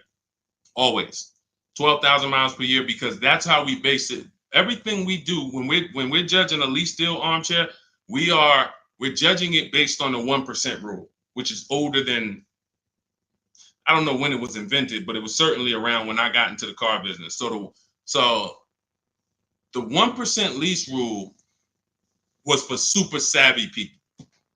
Lease people who just like, if you can get a lease payment, no money down, that's 1% of the MSRP or less, you stole a car. Now, some people might say, oh, Deshone, that sounds pretty crazy. Well, we do this all day long. Ansley, $554 a month, vehicles $58,000. You divide the monthly payment into the MSRP, and you can see. Zafrina, $579 a month, MSRP was $65,950. That's a 0.88% lease. No money down. You cannot buy your way to a 1% lease. You can't say I used to get people that would DM me, yeah, Deshone, I'm at like 1.1 and all I put down was my taxes. No, you're not. You're not at 1.1. No money down. Your first month's payment only. My first month's lease payment is all we're factoring in when we're getting these offers. First month's lease payment divided into the MSRP, 12,000 miles per year. Shopping my best offers. That's how you judge a 1% lease deal. Teddy, $73,000 BMW, $856 a month. That's a 1.16% lease deal. So all of these are, let's see. Okay, that's a Honda. Okay. Now, how does you don't get to a 1% deal by just negotiating? You need a great lease program. So we have a formula for overpaying for a lease. Overpaying for a lease is over 1.5%. You're paying too much money for a vehicle that you're giving back. Too much money. When you add up all the payments, oh yeah, absolutely. We lease with no money down. That's all we do, Antonio. When you add up all the payments, you'll see I paid $24,000 over 3 years for a vehicle that MSRP was 40. I paid like 65% of the vehicle in 3 years. You overpaid for the lease. So that's why one of the reasons Dave Ramsey doesn't understand leases, because he probably looks at commercials and says, wow, you're paying all that. You're paying more than the natural depreciation of the vehicle. Yeah, at those numbers, you are. That's why we don't judge those deals. So yeah, we're doing everything we're shopping off of is based on the 1% rule, and which is a steal. Anything under 1%, you stole a vehicle, like great value, but you need a great lease program to get there and big discounts. So we're going to using our process, using what you'll learn in the book, using what you learn in this stream, you can get multiple offers and get big discounts. But if they don't have a lease program that has a good residual, a good money factor, rebates, then you're going to fall somewhere in between 1.2, 1.5. The closer to 1.5 after you get all your offers, you must get 5 offers. You can't walk into an 80% dealer and they give you a 1.5% lease and you're like, well, I guess this is the best. No, once we get 5 offers, we can see, okay, clearly this best offer is 1.4, but we have other higher offers, 1.6, 1.7. So when you get your offers the right way, it's going to shock you how these dealers been ripping you off, because you're going to see these same dealers you've been buying from, their offers are going to be $100 more a month than these other offers, $200 more a month, $300 more per month. That's okay. 80%, let the 80% be who they are. Don't try to change them. Focus on the 20%. But now, if your best offers is 1.4, then that means the lease program is not that aggressive. It's decent. It's decent. Because anything under 1.5, good value. No money down. But when you're talking about 1.1, 0.88, these are vehicles that have big rebates, great residual values, lots of support from the manufacturer to move these vehicles, and you're getting a big discount from whoever the winning dealer was, the 20% dealer. That's the big difference. So that's how we judge leases. That's how we judge leases. But we shop with 12, and then let's say we drive 18,000 miles or 25,000 miles. We always shop our offers with 12, and then once we identify the winning dealer, that's who we adjust. We say, okay, can you show me what it would be for 25,000 miles per year instead of the 12? 18,000 instead of the 12. That's what Jen did. Because some people are losing pennies. They're losing pennies. They're losing dollars to try to save pennies. Jen, she drove 18,000 miles per year. She shopped a Honda CRV hybrid, very hot vehicle. This vehicle's been very hot since the pandemic. $39,000 vehicle. She shopped her best offer. She got $512 a month, no money down, which was a 1.3% lease. $39,000. So she drives 18,000 miles. She adjusted it to 18,000. The price went from 512 to 563. She can drive as much as she wants, enjoy her lease, not have to worry about foolish penalties that would have been her fault. That's what I say. If you didn't get enough lease mileage, it was your fault. To save $40, you got a lease that's going to penalize you for the mileage you drove for no reason. That just does it. These are very bad decisions when people get leases, getting less miles than they actually need. So literally, she went from 512, 18,000 miles up to 563. She's driving, and it's just, this is how you want to structure your leases so that you enjoy your leases. And we have people who lease 25,000 miles a year. There's leases that go up to 30,000 miles per year. The key is, if you're not keeping your cars 8 years, you should be leasing. It's not even a question. These pennies, people are paying cents on the dollar to drive new cars. A $500 payment on a used car, that's a $25,000 car. Can't compare that to driving $40,000 cars for the same payments and all of that. No, we just can't. All right. All right. So I think we went deep today. Shout out to everyone who checked in. If you just jumped on, you missed a good show. We got the replay on Facebook. We got the replay on YouTube. But everything we learned today is out of my new digital book. There's nothing that I freestyled except the part for Facebook Marketplace. That's the part that I did. That's my unique strategy. It's not in my book. When we're buying private cars, we put that to the side, that buying from an owner. But everything else is out of the new digital book, Cars from Home, 7 Steps to Saving Time, Money, and Avoiding Dealership. That's going to teach you how to get below market leases, below market purchases, below market used cars, every high mileage driving technique that you need to take into account.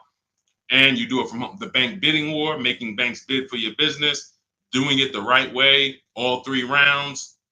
All of that is done from home, 90 minutes, 2 hours. You're going to have people fighting for your business. It's hard not to save money when tons of people are fighting for your business versus you going into a dealer and begging, fighting. Come on, take another $1,000 off. Come on. So you can get your copy for 75% off. It's normally $97. And it's worth every penny of $97. It will say this will be the most, I'd say top 3 most valuable books you've ever bought. Guaranteed. I don't care what other books I got a lot of books in my library. I cannot tell you a lot of them that have made me money and saved me money. Couple. Tony Robbins' book on money. Yeah. All these other books, yeah, they've helped me in other ways, but I can't tell you that I'm richer or I have more money in my bank account because of them. This will be one that will save you more money than, it'll be in your top 3. So get your copy in my TikTok bio. If you're on Instagram, click the picture of me, click the link in my Instagram bio. If you're on Facebook, click the link in the comment section. If you're on YouTube, click the link in the comment section. Get your 75% off. Get there before the 30-minute timer runs out. And make sure you send me your success stories. Every time you get your cars, I want to hear about it. DM me. I love to see people winning when it comes to these strategies. And stops and I say armchair, already got it. Shout out to you. Use it, win, share it with family. I don't care. I'm not even off that. 60 million people buy cars. We got 10,000 books in the market. Like, if you could share it, I don't care. I'm not on don't share the book. Look, at the end of the day, they don't know me. One day we'll have software out and people will know Cars from Home, and then everyone will use it and it'll be software that everyone can use. But for now, we got to save our people. People are getting once you get your first car using Cars from Home, if anyone even shows you what they're paying, if you're willing to look at your neighbor's deal and say, oh man, you're going to be like me. You're going to be like me. You're going to not want to tell them because you don't want to make somebody feel bad, but you're going to be like, well, next time, just use this book, man. I'm going to send you this link. This guy, he created this whole thing. He used to be in the car business. Just use this next time. Just use this. It's blood. It's blood in the street out here, man. Car dealers making more money than they've ever made. And all they want you to do is just keep shopping the same way. Don't unlearn that. So that's why a huge part of what we do over here is you got to unlearn. You got to unlearn. If you're not willing to let go of what you've been programmed to do, you can't win. But if you're willing to unlearn that was the way they programmed you to shop because it was for their benefit. Once you unlearn that, oh, we could win all day. We'll be winning for the rest of our lives with cars. All right. So shout out to the new followers. Shout out to everybody. Could everyone hit the like button before you jump off? It does matter for the algorithm, so more people can find the replays. Just hit that like button. If you're on YouTube, share with a friend. We appreciate you. I'll see y'all in the next stream. You already know.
$91,000 So start typing your questions.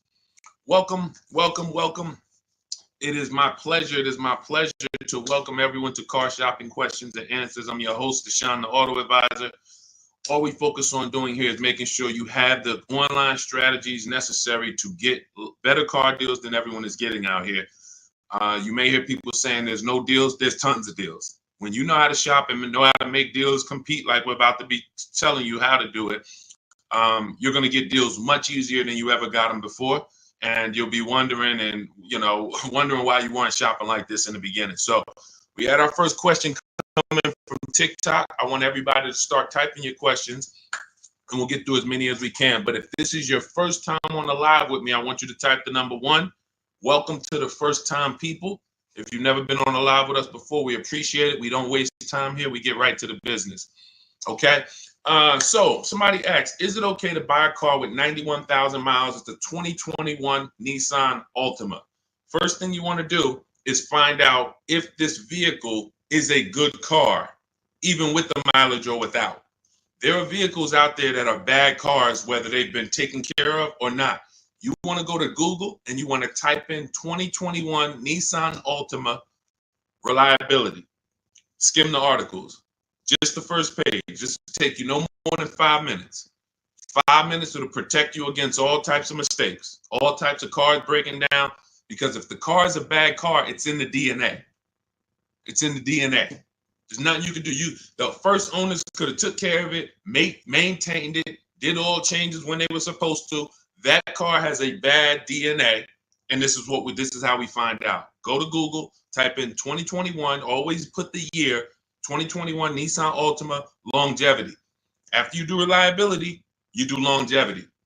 Reliability is going to tell you what they're saying the first 3 years. Longevity is going to tell you what they say about the history of these cars. Now, what you may find out is 80, 90,000 miles, those cars have transmission problems. That's going to be a big deal. Doesn't matter if you see in the reports on Google, first page, these cars typically have transmission problems around 80, 90,000 miles. You're looking at one with 91,000 miles. Isn't that important? Yes or yes? Yes or yes? That's why we do these checks. So you want to make sure that. Now, after that, we narrow these things down based on title history, service records. These are the most important things you need to be looking for to make sure you're getting a quality car. We're not talking about pricing yet. Pricing means nothing if you got a bad car. You get what I'm saying? Who cares about, I got a good price on the car if the car is in the shop every 3 months? Who cares? Oh, I got a great price on this car. I paid less than everybody. It was a below market price, but it's breaking down on me every 6 months. So these are the steps we take to make sure we're not getting a bad car.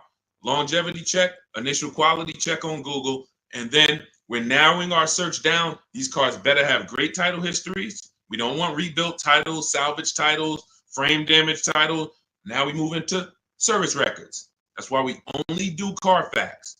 Carfax is the only vehicle history report right now that shows you service records. You do not want to buy a vehicle that has gaps in service. Doesn't matter what they tell you. Oh, I changed it myself. I changed the brakes and oil myself. Sorry, not good enough for me. That shouldn't be good enough for you either. Because if you can't prove that they serviced that car, not only are you taking the risk, one day you're going to turn around and sell it, unless you drive it till the wheels fall off. But even then, you might sell it for $4,000, $5,000, $6,000, whatever. You don't have service records. That hurts your resale value. Versus getting a car that was serviced, taken care of. Thank you, Joe.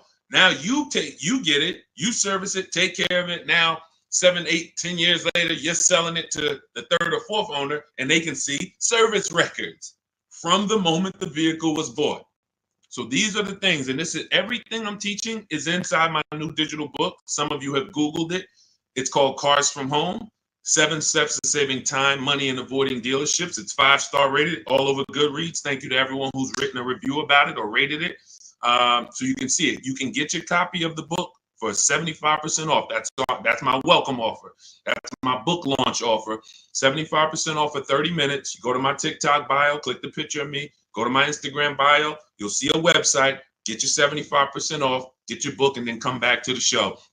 And make sure after you get your book, you screenshot the thank you page, because it has my support team's email. Because sometimes you'll type your email too fast because you're trying to catch trying to get the 75% off, and then we can't email you the book. Also on that thank you page is the link to open your book too. So YouTube, we have a link pinned for you in the comments, and then Facebook, we have a link for you guys to get your 75% off. So let's go. I see we got a lot more questions coming in. Go ahead, Dolan, pull the next one in. These are simple things to do. Party man, good to see you. Is it better to pay money down or trade a vehicle in on a new car? Great question. Party man asks, is it better to put money down or to trade a vehicle in for a new car? Now, there's a curse word he just used. Some of you, if you've been on the stream before, you know the curse word. What's the curse word? Let me see if anybody on here. He just used the word that we don't use. And I want you, big part of unlearning is learning to is unlearning what they've taught you to do. The car business has taught you to do. There's a word we don't use. Yes, thank you, Kenyatta. Trade. I love my people who locked in. I can tell my people who locked in. They either in the book or they on the stream. We don't use the word trade. Good to see you, Mama B. Here's why we don't trade. You don't get anything. All right, let me give you an example. Let's say I want to get rid of this iPhone. Trading it, would I get more money trading it, or would I get more money listing it online to sell it? Selling it or trading it? Which would I get more money for?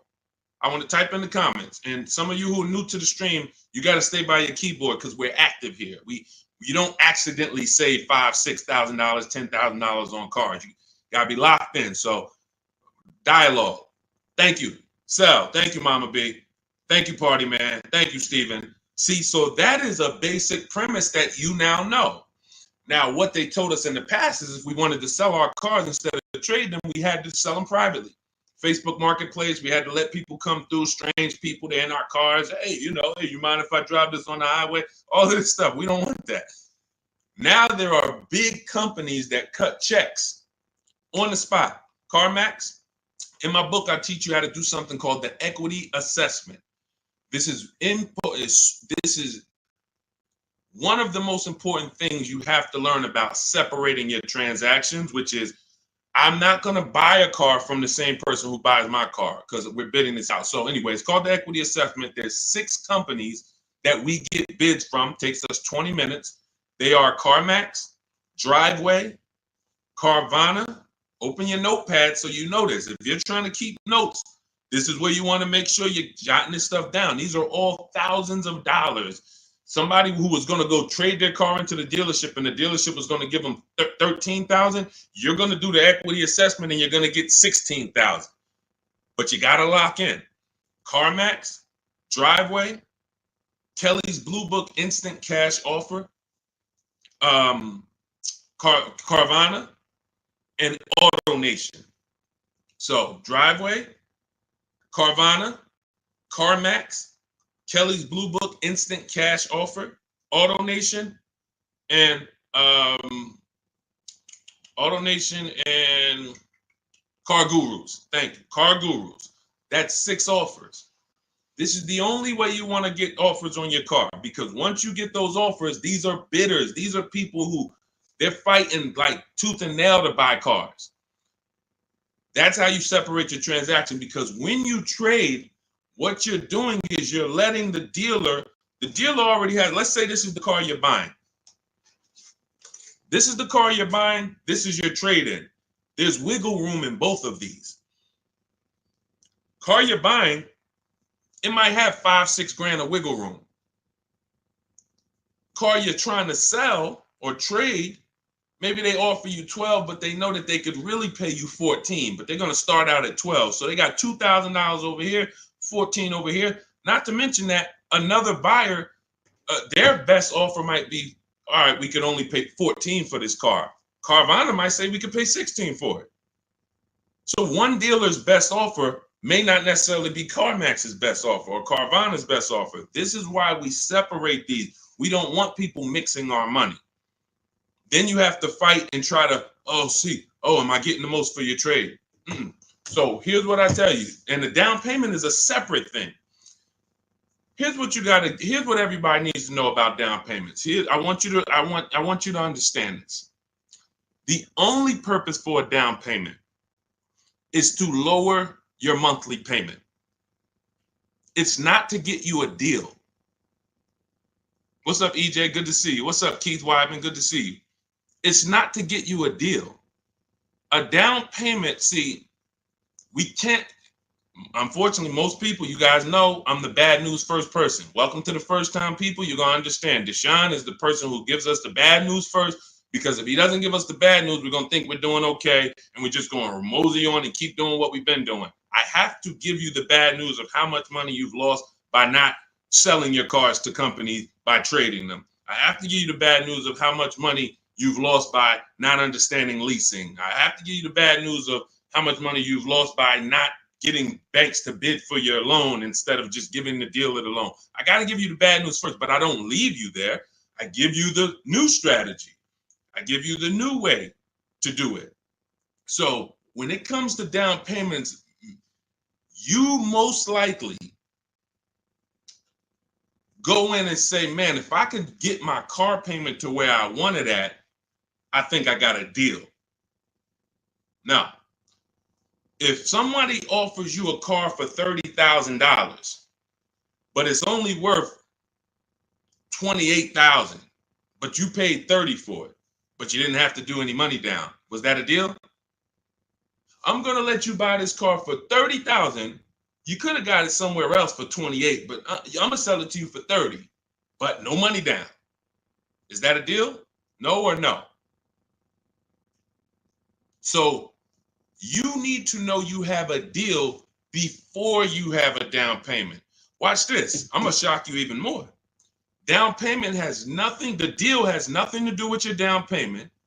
And secondly, whether you could afford the vehicle or not has nothing to do with if you got a deal. Let's go deeper on that. Let's say we all of us, we're in a Bentley dealership, right? Everybody, we're all in a Bentley dealership. We're looking at a $200,000 brand new Bentley, never been driven before. It's right on the showroom floor. They say, hey, good news. Today we got to liquidate. We're going completely out of business. We're out of business. I'm going to give you this Bentley for half price, $100,000. But I need you to come up with 50 grand. Is that a deal? Is that a deal? Look, brand new Bentley, $200,000 on the sticker. They say, oh, we're going out of business. We got to get rid of this. I give it to you for 100 grand, but I need you to come up with 50 grand up front. Is that a deal? Thank you, Jules. She's like, yes, absolutely. Now look, can we afford it? No. See, and somebody said no, because you're basing that off of your affordability. That's where I'm trying to get you to understand. You're affording the car has nothing to do with if it's a deal or not. The deal is, am I getting a below market price? Is this dealer selling me this used car lower than any other Honda Civic that I could have found? Is this dealer selling me this Ford Explorer lower than any other Ford Explorer? Is this a below market deal?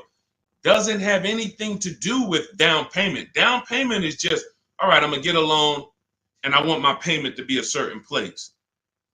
See, they and look, I'm a former car salesman. I'm only talking about the wolves. 80% of the people I work with, 80% of the dealers was wolves. 80% of car salesmen in this industry are wolves. That means they will put you in whatever deal makes them money, and you're second. The 20% though are the good people. You don't want to, what they do to you is make you think that if I get your payment to where you want it at, you should be happy. You got a deal. What I'm telling you is now, what's your action steps from now on? You're going to separate your who you buy your car from who you sell your old car to. And you're going to separate where you get your loan from who you buy your car from. These are three separate transactions. So what you just said, party man, to wrap up your question, you're asking, and you didn't realize this, you're asking about three transactions.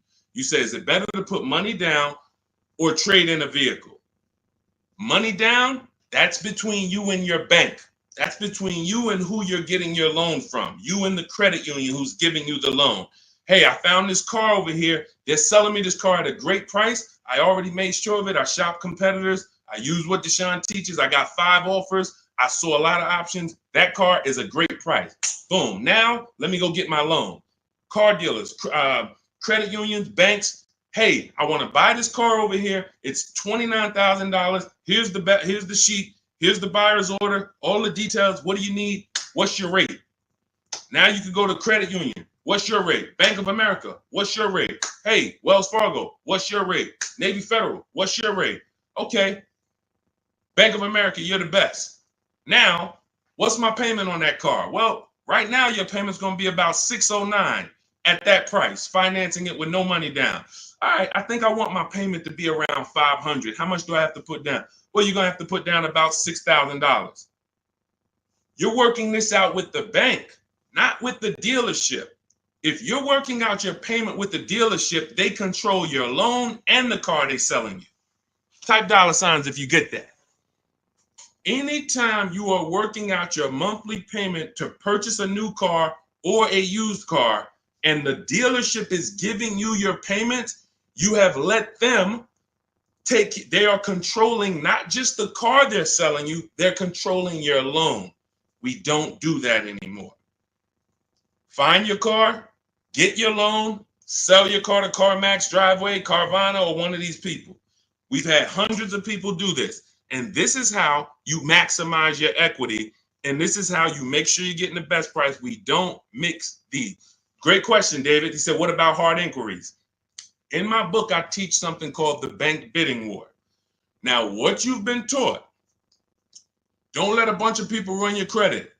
Do not let a bunch of car dealers run your credit. The bank bidding war, anyone who wants to verify this, you just go right to Google. Type in rate shopping, Experian. Experian's a credit bureau. They have an article, they literally have a blog post that they wrote telling you that within a certain period of time, they say 14 days to 45 days. So we do it in 2 days. When you get my book, you'll see the bank bidding war blueprint I give you, teaching you how to make banks and credit unions bid. Takes 2 days, sometimes 1 day, because we do it after we solidify our best deal on a car. Now we're getting bid. if you do it within the rate shopping window, you can have 10, 15 dealers run your credit, and it's going to affect your score like one hard inquiry. So if one hard inquiry would have dropped your score 10 points, 15 banks competing would drop your score 10 points. But what the banks want you to do is the banks want you to just hey, come get your pre-approval here. Who's realized that pre-approval is the buzzword over the last 2 years, 3 years? I'm gonna get pre-approved. Check this out. The banks are on to you. The banks are on to that. So what they wanted to do to keep you from shopping their competitors, that's the whole game. If you're not seeing it already, we're 15, 20 minutes into this stream. If you can't see, the game is from dealerships and from banks to keep you from shopping their competitors. Now, what do? Get your pre-approval here. Now, they used to offer pre-approvals with a soft pull, but now they're like, you know what? Let's start locking the people in. They do a hard pull pre-approval. Now what they give you is a check to go and shop, but you have a hard pull on your credit, which means you've already started the rate shopping window, and the pre-approval has what on it? An expiration date. What happens when that pre-approval expires? This is your credit union that you thought, this is my friend. These people are trying to lock you in and trying to keep you from competing. What happens when that pre-approval that you got that says good for 30 days expires? Got to go get another one, right? So what does that mean? Another hard pull, right? Exactly. These are the issues with the way banks want you to shop. So everything we're doing is bringing competition to our car deals. Everything we do, when we're getting bids for our car, competition. I want a bunch of people competing for the car you're selling, not trading. When we're getting bids for our loan, I want a bunch of banks competing for our rates, not just one, not just the dealership. Then when we're buying a car, we're getting multiple offers. And here's the best part, not just the money, we do this from home. We do this from home. In fact, there's no way you can do this unless you're at home. You can't do what I'm talking about, going into dealerships and banks and visiting them. How long would that take? That's why my new book is called Cars from Home. It's simple. Cars from Home. That's what you want to focus on. So, a couple things we just hit on. Party man, separating our transactions. Who you sell your old car to is different than who you're going to buy your car from, is different than who you're going to get your loan from. In each one of those three transactions, we are using online, the internet, to bid them out. Bidding out who we sell our car to, bidding out who we get our loan from, bidding out who we buy our car from. That's how we get deals like this. Some of you, if you're on YouTube, you can see this. Look, Adina got a Toyota Corolla. She was shopping for a Toyota Corolla. Fast forward, she ended up getting a 2024 Hyundai Elantra, $12K, $365 a month, no money down. You won't see a Hyundai Elantra commercial for a lease that says, hey, come lease a Hyundai Elantra, 12,000 miles per year, $365 a month, drive off. You won't see that. You'll see come lease a Hyundai Elantra, $249 a month with $3,600 down plus tax and fees. You got to put around $6,000 down and you could get a $350 payment. She did it with no money down, getting bids, staying at home, using what you're going to learn in my book, using my copy and paste strategy. Now, look, you could do it on your own. You want to call around, talk to dealerships, get prices. But here's what I'm telling you. You must shop competitors. You are not going to save the big money. You're not going to get deals like this. Look at Melissa. Equity assessment. Perfect example of someone who did a proper equity assessment. What's up, Noel? Good to see you, Noel. Nathan, good to see you, Lessa. I took possession of a 2025 Honda Pilot EXL before finalizing my lease. Look, my best offer was on my 2018 Sorento, gave me $12,000 in equity from Carvana. She didn't trade. Now here's what we do. Bonus, which she ended up winning. After she found the dealer who sold her the Honda at the lowest price, she asked them, "Can you match or beat the offer I got?" That we do. There's nothing wrong with asking the dealer, "Hey, the one you're gonna buy the car from, they won the bid. Hey, I'm gonna sell my old car to CarMax. Hey, they're giving me 12. If you could match it, I'll do it with you." Sometimes they're like, "Hey, you know what? Let's find a way to get that car." And then most times it's not going to work that way. They're going to be like, "Man, I can't pay you that. I can't pay you what Carvana's paying. I can't pay you what they're paying." That's fine. But she won. The dealer said, "All right, I'll match it." Gave her the $12,000 that Carvana was offering, and it was just like, this is what you do. This is how you do it. Separating your transactions, getting bids. All right, let's go. Keep typing your questions in. We'll get to as many as we can. But one thing y'all got to know about us, we don't do quick answers here. This is car buying. So I'll try to get through as many as we can. But, we got to go deep on some of these. Go ahead, Dolan. Pull the next one in. What's up, Yessie? Good to see you, Flo. What's up, Mitchell? Kenyatta, good to see you. Do previous book buyers get an update? Everybody who gets a book gets an update every time I update the book. And I've updated the book probably 5 times since I wrote it. Because we get new websites that come in, we get websites that go out of business. I update the scripts. In my book, I have copy and paste scripts. We don't talk to dealers. Who doesn't like talking to dealers? Who does not like talking to car salesmen? Let me say, I might have a bunch of people on here who love it. Deshone, I love talking to car salesmen. It's my thing. I get a thrill out of it. I'm not. We get people. Listen, when I was in the dealership, it was people every now and then. They'd like popping in the dealership every 3 weeks. They're back. Hey, let's talk again. It's like, what? You like this? This is the people like that. All right. For those of you, Clarissa, I see you. Mrs. Dixon, I see you. Kanisha, I see you. If you don't like talking to car salesmen, type me. Let us know. Look, somebody said I hate it. Look, Valerie, hate it. These are my entire system in Cars from Home, my book, in what I'm teaching you here, does not require talking to car salesmen about numbers ever. Ever. You are either going to be emailing them or you are going to be talking to a manager.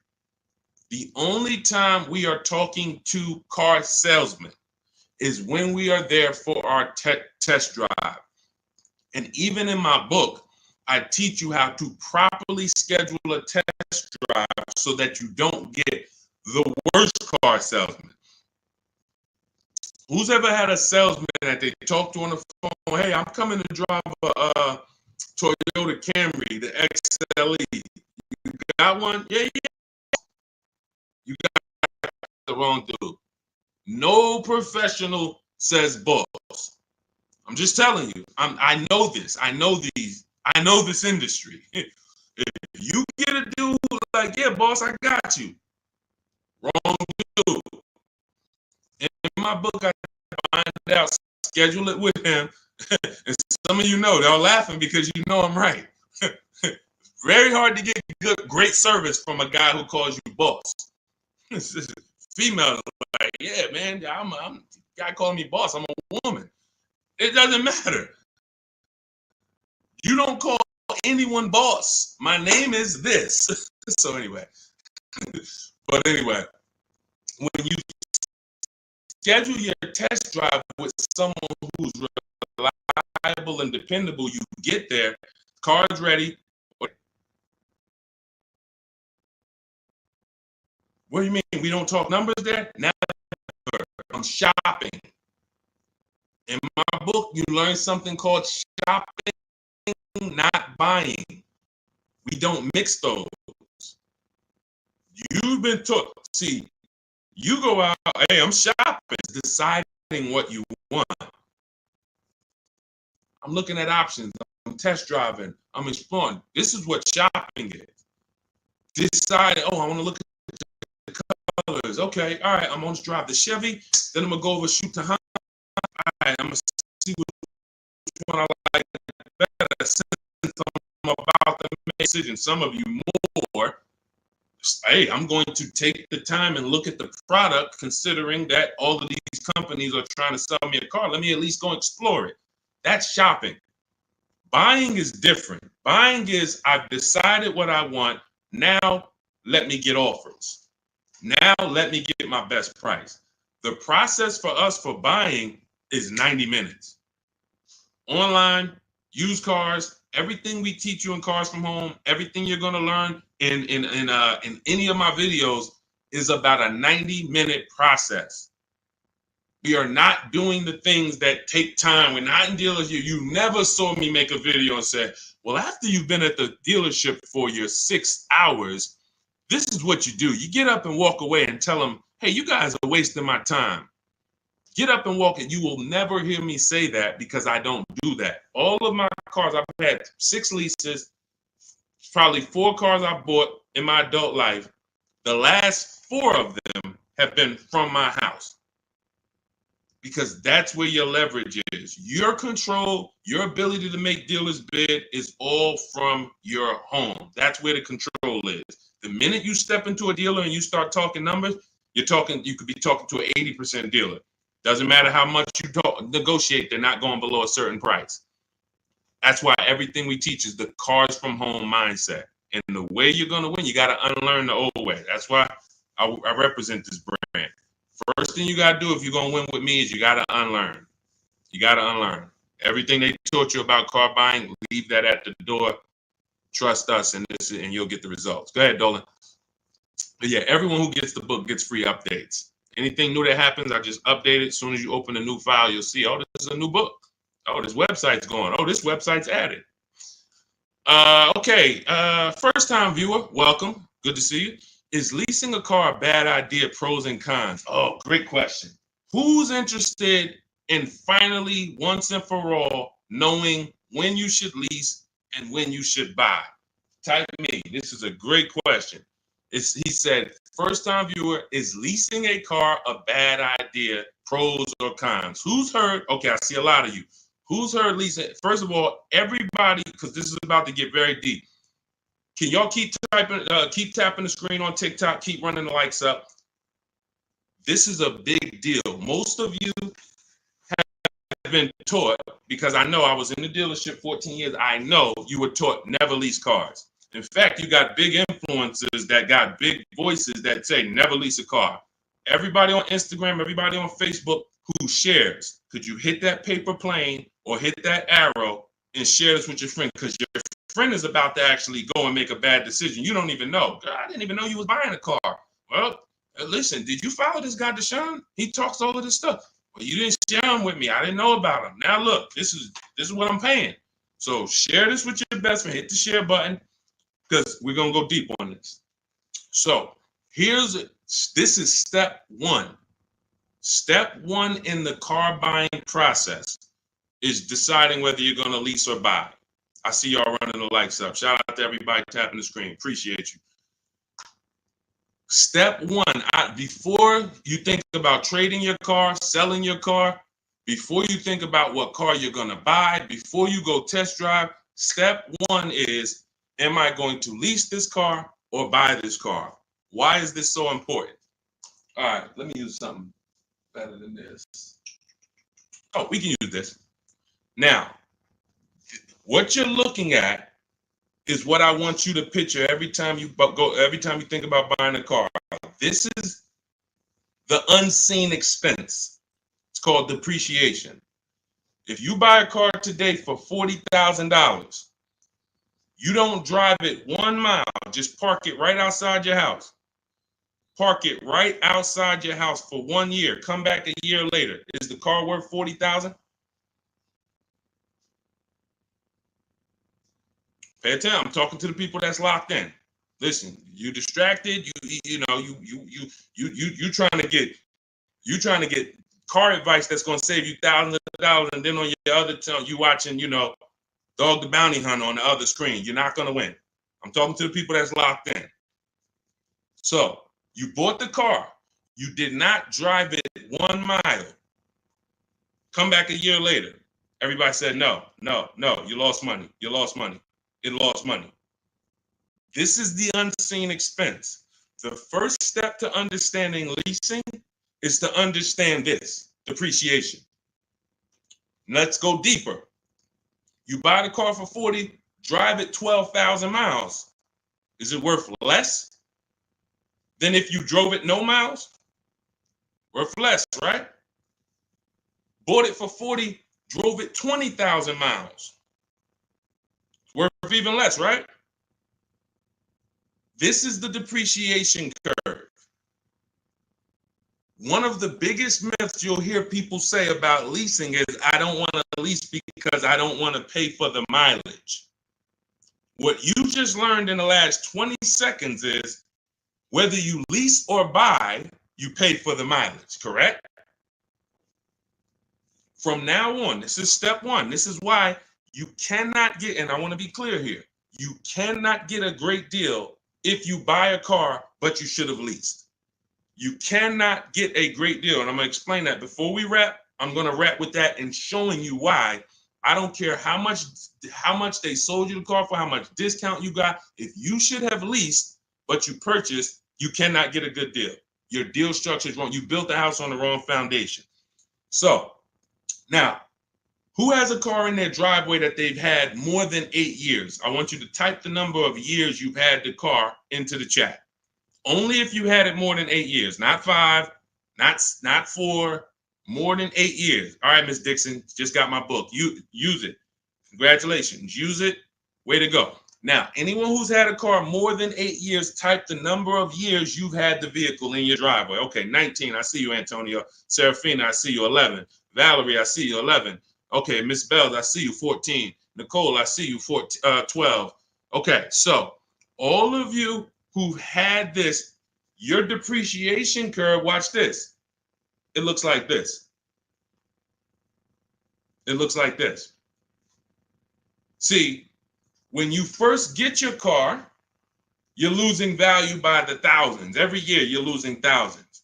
But the longer you keep the car, depreciation looks like this. So some of you right now, you could go sell your car for $5,000, but a year later, a year from now, you can sell the car for $5,000 or $4,800. My dad's about to sell his truck. It's been worth $5,000 for the last 3 years. Well, during COVID, it was worth more. He could have got more for it, but for the last 2 years, that car has been worth about $5,000. Depreciation, he's beat it. How do you beat depreciation? 2 ways. Long-term ownership. In my book, I teach you the first step you're doing is asking yourself how many years you're keeping the car. I'm teaching you the 8-year rule. The 8-year rule says this: if you're not buying a car to keep it for at least 8 years, you should be shopping for a below market lease, not a regular lease, not these leases you see on the commercials. Those are not deals. Deals are not advertised to thousands of people. Deals are when the dealer doesn't want to make the deal, but he's signing it just because I need to sell this car. It's reluctant. Don't send more people in to pay these prices, but here, I'll do this for you. Don't tell anyone else. That's a deal. When you see a commercial, hey, everyone, 10,000 of you, come get this car for this price. That's not a deal. Not advertising this. So let's get back to this now. So now, here's where you are losing. In the 2-year, 3-year, 4-year, those of you who buy your cars, trade them in 3 years, you're losing. You're replacing a depreciating asset and it's when it's losing the most value. You buy it for 40, 2 years later, it's worth 28. All right, let me get out of this thing. You lost. You buy it for 40, 4 years later, it's worth 16, 18. Oh, let me get out of this. You're supposed to hold, the whole purpose in buying is to get to what I call the reward stage. That's what you saw Jerry said. 8 years, he's had the car, paid it off in 6. Now he can keep it. Beat the depreciation. The longer he keeps the car, the less he paid for it over time. Look, Michael, 16 years. You get to the point where this car is now literally not even depreciating. I lose probably $200, $300 a year in depreciation. Some of you like Deshone, there's no way I'm keeping the car that long. You are the ones who should be shopping for below market leases. Let's make this point. I see you, Delaney, and said I had an Escalade 21 years. Look at your cost per year. Look at your cost per year. I bought a $50,000 Escalade, $60,000 Escalade at the time, however much it was, but I kept it 21 years. How much did that cost me per year? That's the purpose of buying, because you pay more to buy. So now let me show you what below market leases look like to wrap this point up, to show you that there is no comparison. If you are getting regular leases, this is not going to make sense to you. That's why you're going to use my strategies. You're going to get your book in my TikTok bio. Go there. If you went there, you only got 30 minutes to save the 75% off. You won't pay the $97 price. As soon as you visit that website, you see that timer start ticking. You got 30 minutes to get your 75% off and get your book for $24 instead of $97. Now, it's still worth it at $97, but $24 is better. So click the picture of me in my TikTok bio, my Instagram bio, click that website, and then click the link that says activate the 75% off and get your book. You'll have everything we've been talking about and stuff we didn't have time to talk about in here step by step, and how to get these below market deals. And on YouTube, we have a comment for you, and we have a link for you. And if you're on YouTube, check the comments. If you're on Facebook, check the comment for your link. So now let me show you what below market leases look like. So you take somebody like, let's go luxury, some Teddy. Teddy is, he got a $73,000 BMW. He got it for his highest offer was $1,123 a month. His best offer was $856 a month. Well, I told you, multiple offers. If you're not making dealers bid, you're dealing with the wrong dealers. You're not, when you go and say, oh, well, they told me to lease this car, it costs $600 a month with $3,000 down. That's one dealer told you that. That's why we get 5 to 7 prices from home. So that's what's called a 1.1% lease. Some of you may know the 1% rule with leasing. If you can get a 1%, if your payment is 1% of the MSRP, no money down, just giving them your first payment. No, what about the taxes, Deshone? No money down. First payment only. You're going to see all of these people I'm about to show you. They're not going to say, hey, and I gave them the taxes too, and it was 1%. No. All right, so look, somebody like Tope. Tope had a 1.2% lease, $690 a month on a $54,000 vehicle. Almost $55,000 BMW, $690 a month, no money down. Look, look how much she saved off the vehicle. Sitting at home. People in dealerships fighting. Come on, take off another $30. She's sitting at home. She said, look, I got $7,500 off plus another $1,000 from the dealer that bid. And every dealer is not even going to give you the $7,500 rebate. They won't even tell you. But let's go deeper. Look at Kimberly. $86,000 Maserati, $968 a month. She got $20,700 off on this offer here. $20,700 off at home. Look, you're not going to see the Maserati advertise, hey, come drive this new Maserati, $968 a month, $86,000 vehicle, no money down. You'll see, hey, come drive a Maserati, $799 a month with $5,000 down plus taxes and fees, end up probably being about 10 grand once you can add it all up. Yeah, you'll see that commercial. You go sign up for that, they'll love you. Hey, I want the deal from the commercial. Oh, come right in, miss. Oh, Miss Jones, a letter. How are you? Okay, can I call you Miss Jones? Yeah, how fast can I get it ready for you? They love you. Go ask for the deal from the commercial. They love you. Look at Charles. Some of you have this vehicle.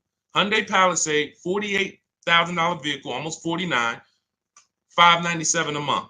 No money down. Look, I reached out to 35 Hyundai dealers, and you're like, how do you do that? You might have just jumped on the stream. We do this all online. Takes about 25 minutes to reach out to that many dealers using the stuff in my book, copy and paste scripts. So he had 35 Hyundai dealers, got 10 quotes back. Offers range from 1.2 to 1.6. He said, I never thought I'd be able to afford this car that is almost $50,000, because up until he learned what you just learned, I'm not keeping my cars 8 years. He was buying them. But now that you have the understanding of this and the unseen expense, and you now have a depreciation, whether I buy or lease, I pay for my usage. Whether I buy or lease, if I drive 20,000 miles, it costs me. Which one's going to cost me less? And when you get below market leases, it costs you less. Or when you do like what we spent time shouting out Michael and Antonio and Serafina and Valerie and all of them. So you're either going to go the long run, the distance, get your deal, keep it till the wheels fall off. That's how you're going to beat depreciation, or you're going to get below market leases. But now, $48,000 vehicle, $597 a month, a $50,000 vehicle. This would normally, and let me ask you guys this. Some of you know, every $5,000 on a car loan is about how much per month? So we can show everyone who doesn't know this how much, if he had bought this car, and this is the reason why he said, I never thought I'd even be able to drive this car. Every $5,000 per month on a loan, on a vehicle, is about how much per month? Let's see if anybody's tapped in. Every $5,000. Thank you. Yep, you got it, Zully. $100, $100. Great job, Clarissa. Shout out to the people that's tapped in. I love the people. I love when y'all show me, man. Look, Deshone, I'm tapped in, man. I don't care about anybody else, man. I'm watching my money. I gotta pay attention to this stuff. Yep. Thank you, Aletta. $100. The Bush, $100. So now this is how, when you look at a $10,000 car, you should think $200 a month. $20,000 car, $400 a month. $50,000 car. Okay, that's $1,000 a month on a 5-year loan. That's what should come into your head.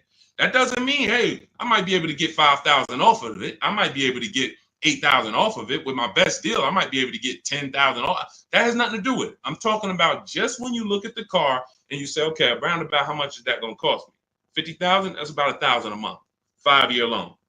6-year loan, yeah, all right, it'll be a little less, but we don't go longer than 6. And when you go in, and some of you, you've done this, you go in and you look at that $50,000 car and you say, man, get me the 600. Can you give me the 600 a month? Yo, okay. And next thing you know, you're in a 9-year loan and you don't know how you ended up in a 9-year loans because you went in saying, hey, get me the 600 a month, not knowing that car is 1,000 a month. So this is why we have. So going back to Charles' Palisade deal, that Palisade with no money down would have cost him $1,000 a month, 5-year loan. If he stretched it out to a 6-year loan, maybe it cost him $920. Not, he's paying $597. What's better coming out of your bank account every month? $597 or $900? Imagine pulling up to someone, you're Charles, right? You pull up in your brand new Hyundai Palisade, they pull up right next to you in the same Palisade. Both of you did 2 no money down deals, and you look at each other and say, oh man, we got the same truck. Yeah, man, I just got mine.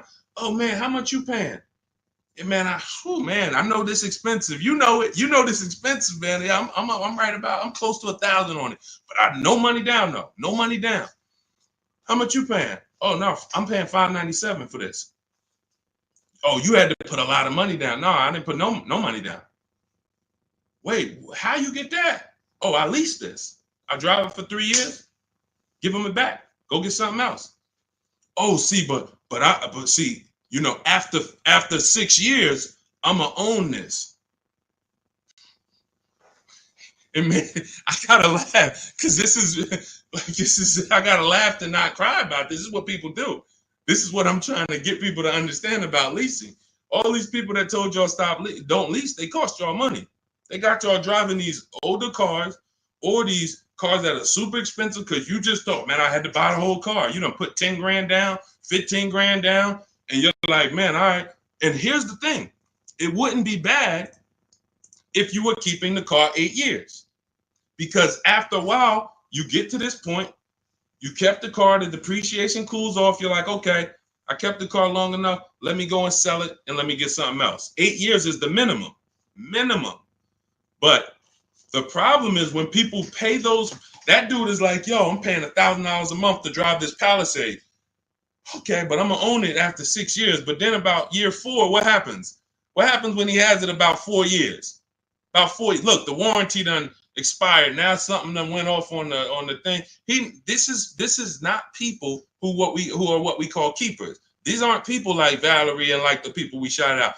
These are I'm talking to you that are stuck in the middle. You know you don't keep cars 8 years, but you go in and you buy them. You take out 6-year loans like you plan on paying them off, or like you plan on doesn't matter. You are losing in depreciation because you keep the car, you buy the car here, as soon, right before the depreciation starts to cool off, you go and flip it and go do it again with a whole nother car. Pay a whole, let me ride that wave again. Okay, perfect. Oh, that was no fun. High payment. Let's go get another one. I would get people coming to the Mercedes dealer. Hey, man, Deshone, that's the new one? Oh, okay, I got 2 payments left. Then I'm going to come see you for that. I'm like, man, what are you doing? Let me talk to you. Let me show you. You ever heard about leasing? Let me show you what this is going to look like if you understand what I'm about to break down for you. And they're like, oh, wait. So I'm going from a $900 payment. You telling me good deal on this lease, I could be at $500? And what about all the money from my old car? What I do? Oh, man, I'm going to give you that back. You might have 10 grand equity here. You go put that in the bank. Yeah, I used to have to just put that down. What I would do is just whatever my old car was worth, I just put it down on the next car and then roll it and I just kept it moving like that. Nope, not no more. You're not going to keep your money tied up in these depreciating assets. Type dollar signs if you're getting this. You're not going to keep your money tied up in these depreciating assets. Pay attention. Banks don't do it. Banks don't do it. The last thing a bank wants is their money tied up in a depreciating asset that's losing value. So if you're going to keep it long term, tie your money up in it, but then you pay it. I drive this thing till the wheels fall off. Now I'm going to get my money's worth out of this car.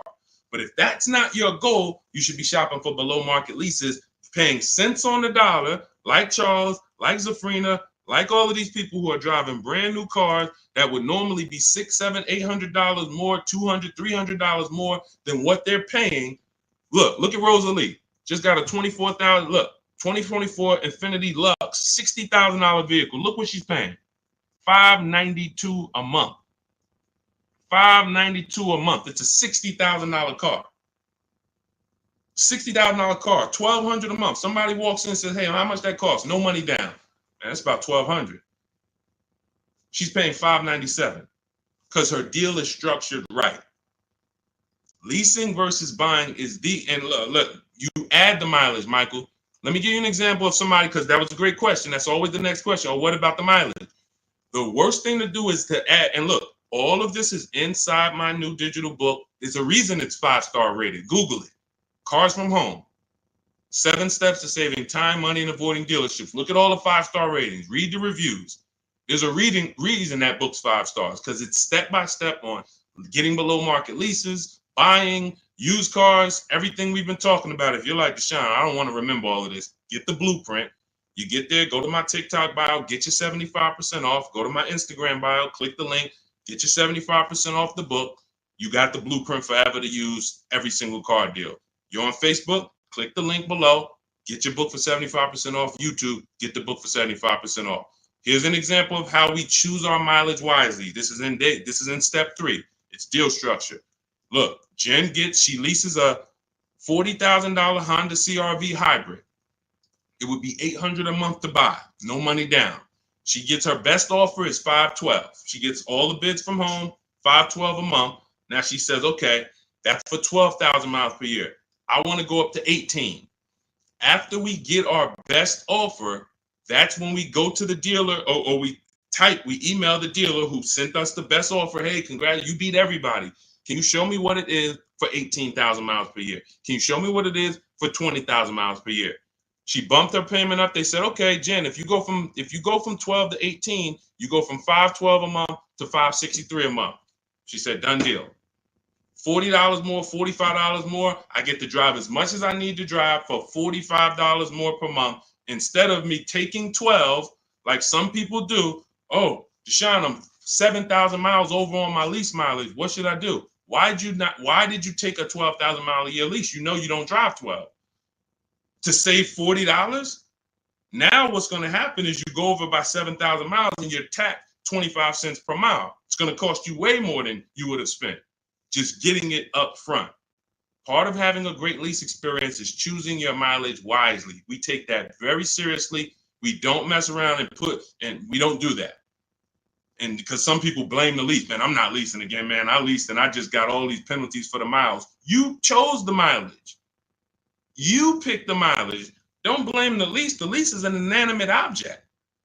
You told them, give me 10,000 a year, knowing you drive 15. Why? To save $40? Now you got a bad lease experience. You could have had a brand new car, great experience, always under warranty. If you would have just did what Jen did, adjust my mileage, give me what I need. So this is how you do it. There's no way you can get a great deal if you purchase, but you should have leased. It's no way. The numbers are so far apart. It's no way. We just broke down. Somebody pulls up in a $1,000 payment compared to somebody with a below market lease. It's a $550 payment.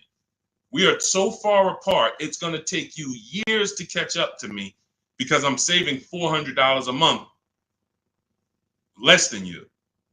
That means next month I'm up $800 on you. 3 months I'm up $1,200 on you. If my payment for the same car is $400 a month less than you because you decided to buy and I'm leasing and we're driving the same car, $400 times 12 times 4, $4,800 a year is in my bank account and it's in your car. And we have the same car. Deal structure. So we already hit on, if you just jumped on, we are very big on helping you get to where you need to be. You're either going to be a long-term person. We shouted out all the long-term people. Thank you to everyone who participated. Y'all helped us prove the point. And you can mix it up. One car you might buy, hey, my wife loves keeping cars. We're going to buy her car, keep it for 9, 10, 12 years. But hey, my husband, he doesn't really keep cars more than 6 years. We're going to lease his. You can mix it up, but you need to know when to pull these things out your tool belt. It's beautiful. And we don't buy leases at the end. Muzz, we don't buy leases at the end because all you're doing when you're buying a lease is buying a used car. That's it. So when you're buying your lease, you're buying a used car. You're making a decision. I'm going to buy a used car. The only difference is it's my car. That's it. There's no difference. You can overspend for your lease. There's tons of people who buy their own leases. They never even check the market to see that the price they're buying that lease for is not worth it. The $19,000 they're buying that lease for, the $24,000, whatever, they don't even do a market analysis to see, wait, this is not even a good price to buy this car at. But what you're doing when you're buying your lease is saying, I'm going to buy a used car. Instead of leasing and driving new cars, I'm going to buy a used car. And if you're going to keep it another 8 years, God bless you. Do it. If you're not keeping it another 8 years, you are throwing money out the window because you're going to lose on depreciation. And let me end with this is big. The only people I know that would come into the Mercedes dealer and I look at them and they'd be like, okay, I want to switch this car out. And I look at it and I can see it's not too old. Say, all right, what year is that? Okay, so it's about 5 years old. Yeah, okay. How long have you had it? So I had it since it was new. Now, if somebody said to you, everybody, I want you to answer this. If you saw somebody come in and they had a car, was about 5 years old, and they said they've had it since it was brand new, would you think that car is almost paid off or paid off? Somebody comes in, you see they got a 5-year-old car, you ask them how long they had it. They say, since it was new. Okay, you've had it 5 years. Shouldn't that car either be paid off or almost paid off? Thank you, Antonio. Yep, thank you. Now check this out. These are the only people this happens to. So I could already tell when a person will walk into the dealership, they don't understand leasing because you're already in here replacing a car that you've only had for 5 years. I'm going to show you how, had you leased that car, you'd have thousands more in your bank account right now. And that's what I'm going to transition. That's what Melissa did. When you saw her say, hey, I leased and then I sold my Kia Sportage, she learned the 8-year rule. Step 1 in my book. I don't keep cars 8 years. I'm going to lease. She sold her old car, did the equity assessment, made $12,000, put it in her bank account, leased her new car, no money out of pocket. This is the same thing I'm about to tell this person. But I need to find out how much they owe on that car. Again, we all agree the car should almost be paid off or paid off. So once we get to the nitty gritty and we're talking numbers, I'm like, okay, so you know how much you owe on this? First bad sign. Nah, I haven't checked. Okay, that's a problem.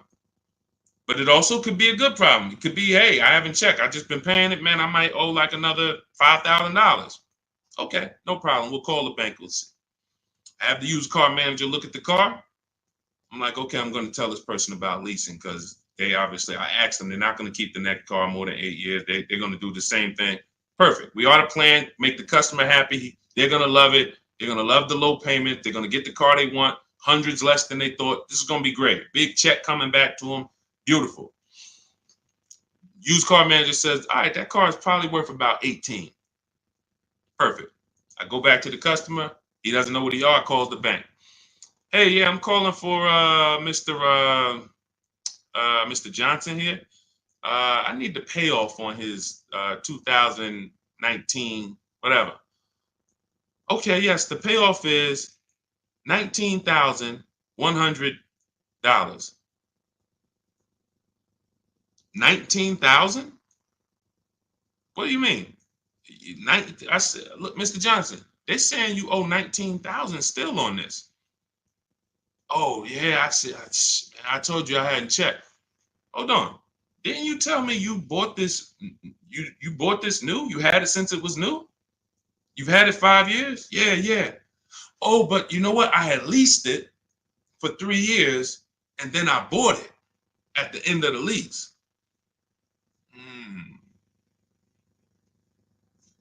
That's the culprit. Because you leased the car for 3 years, and then to get a payment similar, you usually have to take a 5 or 6 year loan. Most people, when they buy their lease out, they take a 6 year loan because they like the payment. You leased it for 3, bought it for 6. What's 6 plus 3, y'all? This is why, Muzz, I want you to remember this story for the rest of your life. When somebody says to you, or when you think about buying your lease out, remember this story. 9 years. Nobody who's smart, nobody on here. We might have some young adults on here. We might have some seniors on here. Nobody is signing up for a 9-year loan on a car. Not knowing it. No one. Every time you lease and then buy it out, that's what most people are doing. 9 years of payments on the same car. So you literally could have the car for 5 years.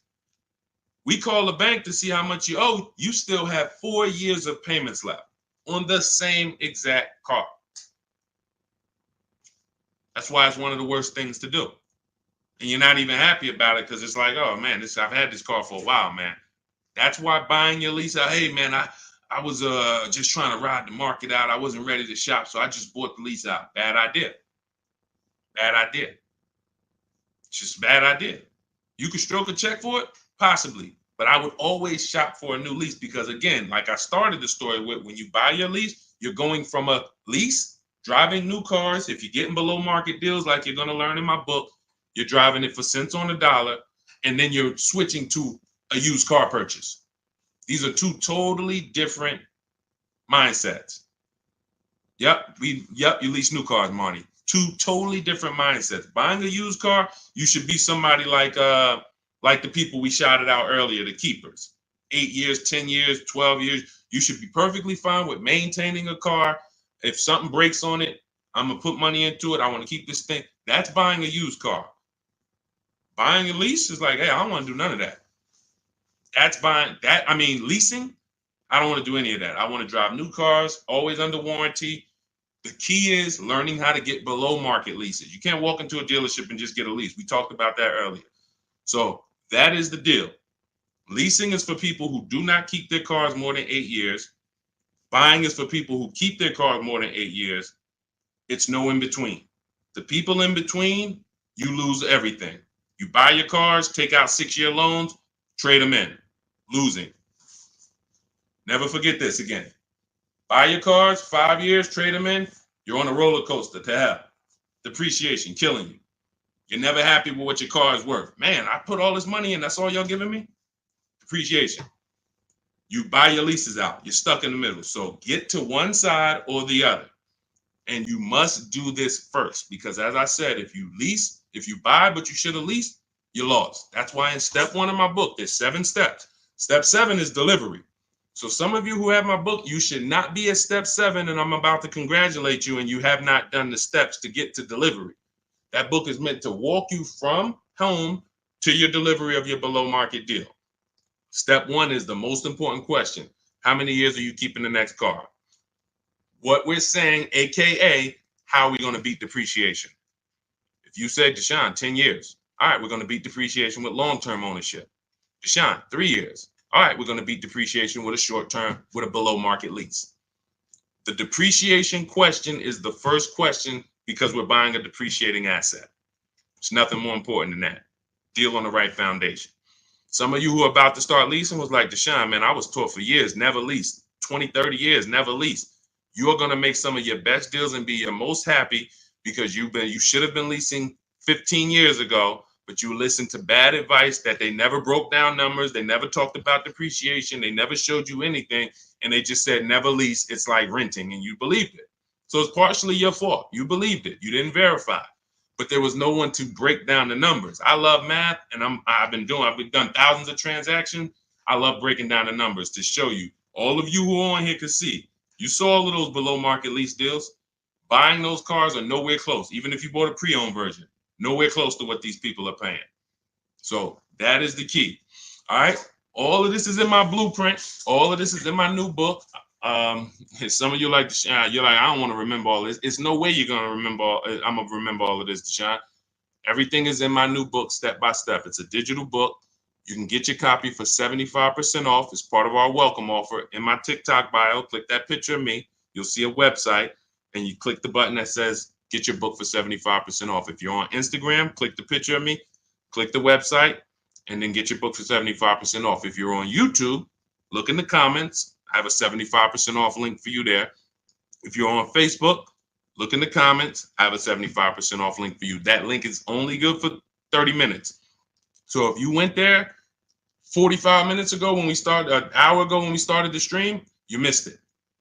So $97. And if I'm you, even if I missed it, I'm getting the book, because we only went over probably 40%, 30% of what we're talking about in there.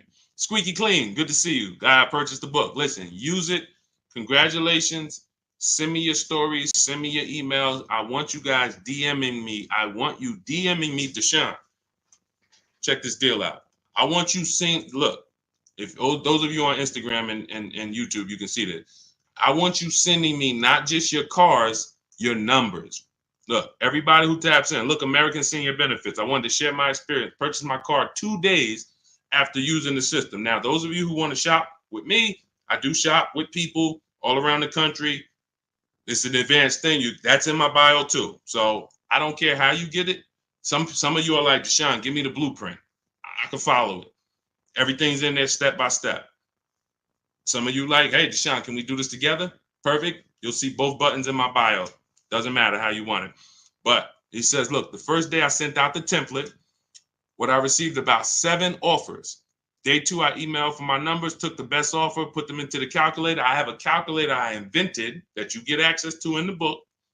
All of you get access to all. I probably have 5 calculators in the book that I've invented. You'll never find them anywhere else. Can't Google them. These are calculators that I literally wrote the code for that we use. One of them is the counter offer calculator. And he said, look, I sent the email counter. The dealer MSRP was $36,365 on the 2025 Kia Sportage X line. Oh man, I gotta go back and get his numbers. I didn't open it up on his Facebook post. I was supposed to hit see more, and I didn't hit it up. All right, so I gotta go. But you could tell he was excited to tell a story, and it's like, dang, I gotta go back and pull him in. But this is what I want. I want you guys emailing me the numbers. Proud of your numbers. Deshone, look at this. Last thing people want to talk to me about is their numbers. They'll post all day long. Oh, your girl upgraded. I had to treat myself. You know, your boy Fresh had to step out with the 2025. You never hear him talk about numbers. You'll never hear us. You'll never say, oh, y'all won't believe the price I got for this. You'll never hear that because they're ashamed of it. They're embarrassed by it. If they ran into me and I said, hey, yo, you got your contract on you? You got your purchase order? Oh, yeah, let me look at this. They'd be like, man, they'd be over there sweating like, all right, Deshone, don't tell. I know I did bad. I've had people say that to me. You know, man, I know I did bad. I'm like, listen, man, don't beat yourself up. I just want to see you do better. I want you knowing, why would you go work hard and then go get this beautiful vehicle and not have the confidence to know you paid less, the lowest price you could have? You shouldn't be ashamed. This is a treat to yourself. But because you didn't know how to shop, you're ashamed. Or we're not doing that no more. You're gonna know how to shop. You're gonna be emailing me, Dad, Deshone, I got 6 offers. Deshone, I looked at all these pre-owned cars. The dealer that had the best one, I saw all the service records. I saw the true value discount. I got the price of it when I was new. It was no bogus. It was an hour and a half away. I had to drive an hour and a half away to get it. But look at what I got. And then I let the banks bid. And then, you know, my credit union. You're gonna be like, numbers. You're not gonna be thinking about cars. You're gonna be just as excited about the deal you got as the car you got. That's where you're going. So shout out to everybody. Valerie, the link is in my TikTok bio. You got to click the picture of me, and then you'll see a web link right there. Click that link, and then you'll see a button that says 75% off new book, 30 minutes. Okay, same thing with Instagram. The link is in my bio. Instagram, TikTok, the link's in my bio. On Facebook and YouTube, the link is in the comments. So grab your copy, get there before the 30 minutes runs out, so you can get it for $24 instead of $97. All right. God bless y'all. I will see y'all soon. All of that is answered in the book, Squeaky Clean. Don't worry about that. We protect credit. And you might have missed the segment where we were talking about the bank bidding war. All of this we do. You don't give. See, part of what we didn't even get to get. Part of what you need to learn is you don't give dealers quotes. You don't give dealers credit to get quotes. We couldn't even go into that. Credit is not in my templates. We never give dealers our credit to get quotes. That's what the 80% will tell you, though. Hey, Jim, we can't give you credit. Yeah, just fill out this credit app so I can give you a quote. They lock you in. We don't do that. All of that is explained in the book. All right. God bless you. I will see y'all in the next stream. Everyone who got your book, send me your success stories. Go out and be empowered. Go out and win in this world, and make sure you send me your results. All right. God bless you.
Welcome to Car Shopping Questions and Answers Live. I am your host, Deshone the Auto Advisor. We are live on 4 platforms now, and we're going to do some fast car shopping Q&A over the next 60 minutes. I want to make sure you know what you need to know to go out here and pay less for leases, purchases, new cars, used cars than everyone else is paying. There's only 3 prices you can pay with every car. Every car has 3 prices. Remember this: market value, above market value, below market value.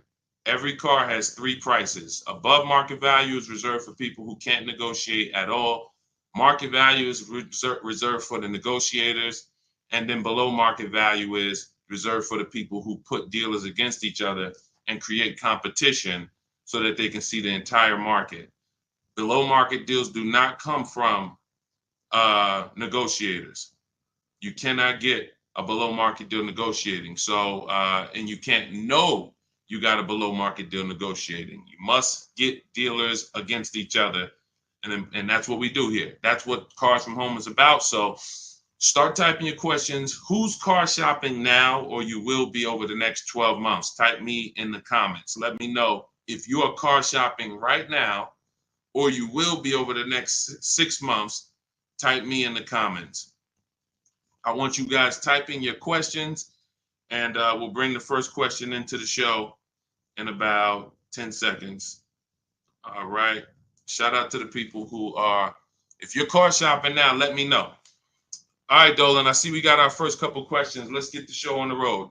You guys can keep typing, and then we'll, as we get more questions, we'll keep it going. What do you think of drive time? Do you think it's a good option? Well, drive time, any website that does not put dealers against each other is not a good website. Most people are going to try to sell you on variety. And variety makes you think you're getting a better price. Give you an example. Carvana says, we have 50,000 cars for you to choose from. That's variety. It's no different than if you walk into the Lay's potato chip factory and you're looking at 100 different flavors you never saw before. They're all Lay's, and you're like, wow, y'all got sour cream and onion, but y'all got baked potato, all of this stuff. It's variety.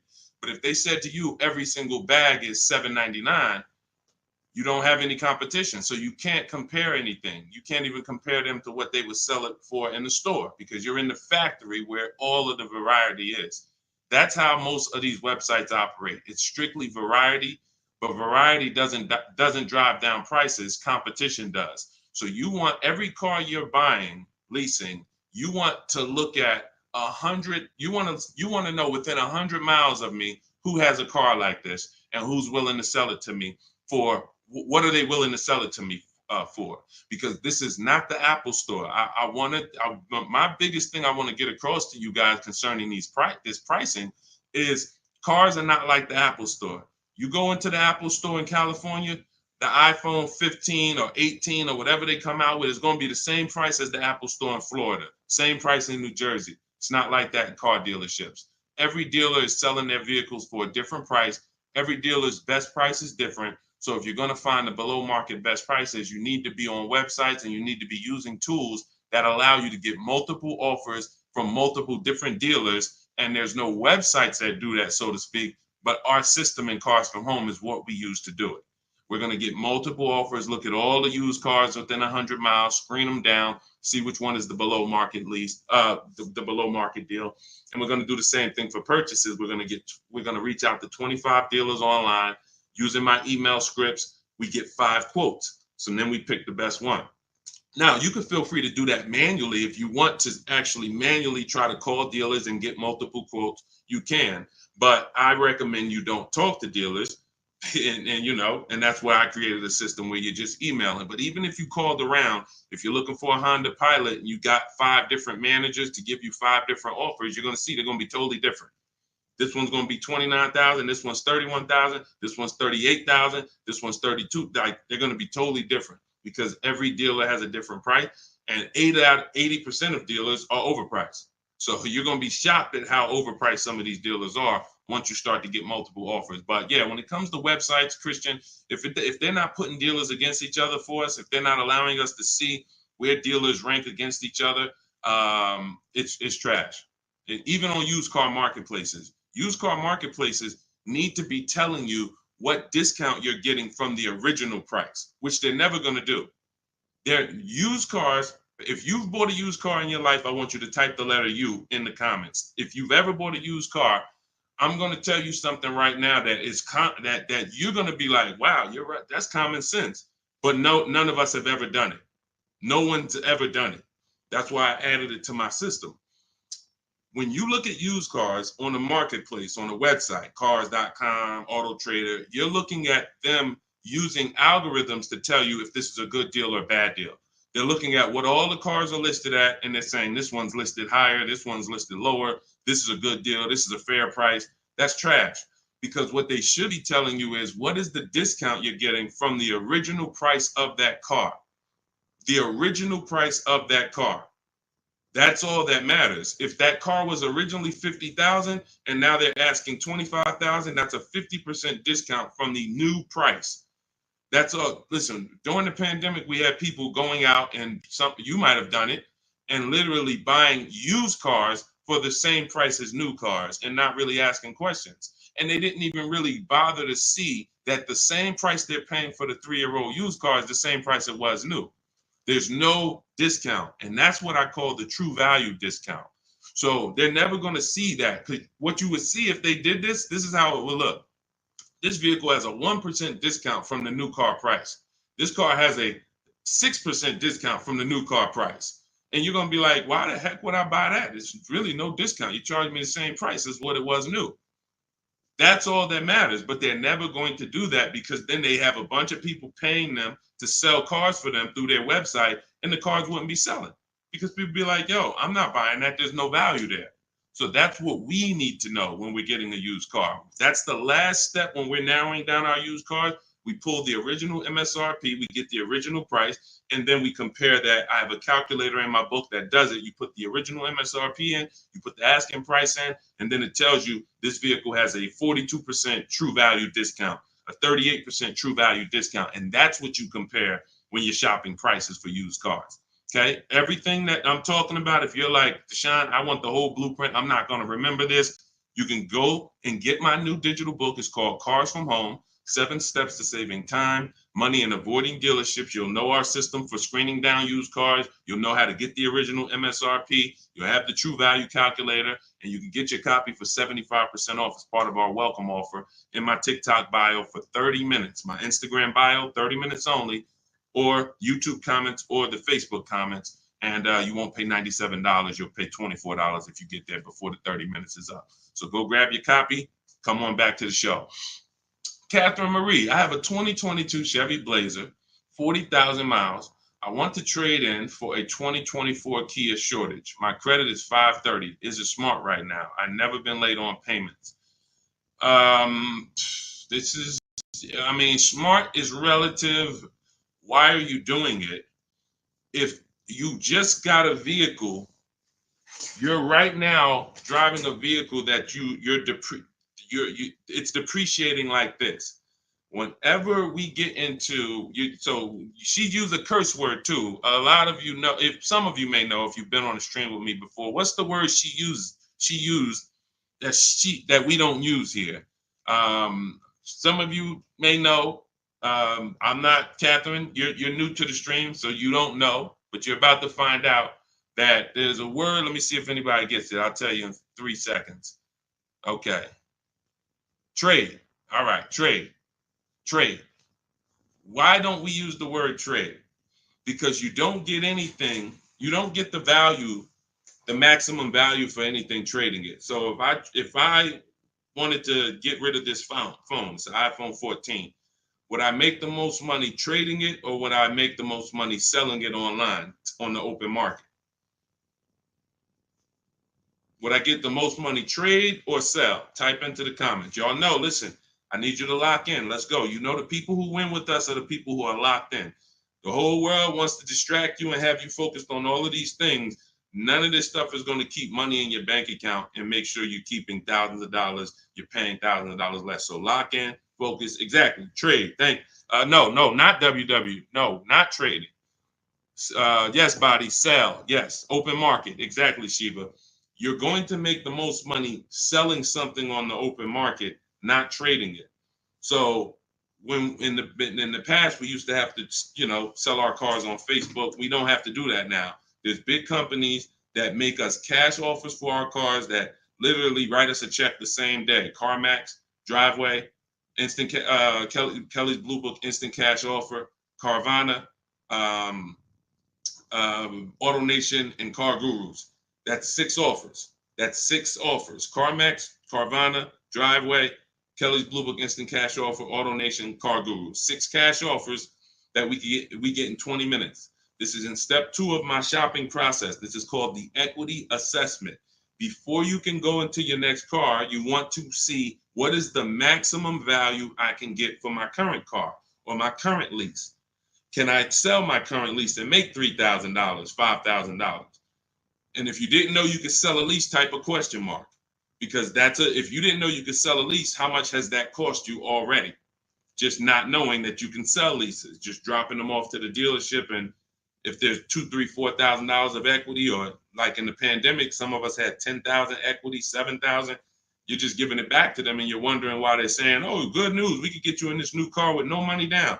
That's because you have equity that they're most likely using for your car, because you don't know how to assess your own equity. So we do this ourselves. So when it comes to to me, you look like a lease person. You have a 2 to 3 year old vehicle right now that you're already replacing, and you should not be swapping cars. You're going to have a ton of negative equity, because unless you're putting big down payments down, every time you trade these cars in, Catherine, you're just moving all of the baggage from the old car over to the new car. And so you should be leasing, but you're buying. Buying is for people who are going to buy their cars and pay them off and then keep them until the depreciation doesn't look like this anymore, because this is normal depreciation. This is why you buy a car for $40,000 and in 5 years it's worth $18,000 or $16,000. That's called depreciation. So, but you get to a point when you own a car where your depreciation looks like this. Your car, this is around 8 years. Now, your car today might be worth $10,000. Next year, it's worth $9,800, $9,200. It's not losing that much value anymore. But if you're not buying cars to get to this space, you're throwing money out the window, because you're losing thousands in depreciation. And then what you do is you're riding that sliding board of depreciation down to the bottom. And as soon as it's about to cool off, you say, "Oh, let me go get another car and let me ride it down to the bottom again." So you're literally replacing your vehicles in the point in time where you're losing the most money on the vehicle through depreciation. That's why you should not be buying. So now your credit is not in a place where you can lease. So what should you be doing? Building up credit to go into a lease. It's very simple. If I needed to lease, because leasing is going, and you'll see, we'll go over this in the stream. Leasing saves you a lot more money. For $530 a month, we got some people driving $40 and $50,000 vehicles, brand new with no money down. For those same payments, you're driving a vehicle that's less, but it's bigger than the payments. It's more about you not tying up your money in cars. That's what a lease is about, because you don't want to tie up money in a depreciating asset unless you're going to keep it a long time, long enough to let the depreciation cool off. You're tying up all of that money. It costs a lot to buy. A $25,000 car is $500 a month on a 5-year loan. Meanwhile, like I said, $500 a month on a lease, depending on the car, can get you a $40,000 car or a $50,000 car. You don't believe what I'm saying? Look at Zafrina. Zafrina's paying $579 a month. She's driving a $65,000 car, $65,000 Jeep Grand Cherokee. Look, this is $512 a month, a $40,000 Honda CRV. This was Jen's best bid. Now, these are not regular leases. These are what are called below market leases. So these don't, I know what you're thinking, Deshone. I saw the commercials. They all say you got to put money down when you lease. All of that is a commercial. Those are not deals. So the point is, what you got to understand, Catherine, is your first thing is to see is to determine why you're buying. And if I'm you, I'm staying in that car, and I'm getting my credit to the point where I can lease. You got a nice car. You have a solid car. You're going to switch that into a Kia. Your payment's going to go up, because if you go from that to a finance, another purchase, your payment's going to go up. You're going to have negative equity, and you're going to be no closer to leasing. So if you've never missed a payment, then you should be focused on getting your credit to about a 660, so that you can go. If you get to a 640 with a good payment history, you should be able to flip out of that Chevy Blazer into a brand new lease, and you can actually save money. Because if your payment has to be high. For a 2022 Chevy Blazer, you financed it, your payment has to be high. That's a $40,000 vehicle. So I'm guessing your payment is around like $700-800 a month. Depends on if you put money down, but you could be driving so much better car than that, or you could have a lower payment. So it's but you got to get your deal on the right foundation. Leasing is the foundation. Go ahead, Dolan. Leasing versus buying is the foundation. Most people are overpaying strict. It's not just they don't know how to make people bid. It's literally their deal is on the wrong foundation. They should be leasing, but they're purchasing. That's the problem. Negative equity all day long, high payments. They just always have them. What about with a low credit score? What is that? You're gonna have to. I need more info than that. I need more info than that. Like, relate that to your question. Are you trying to buy? Are you trying to lease? Like, what is? Give us a more detailed question, Santiago. Go ahead, Dolan.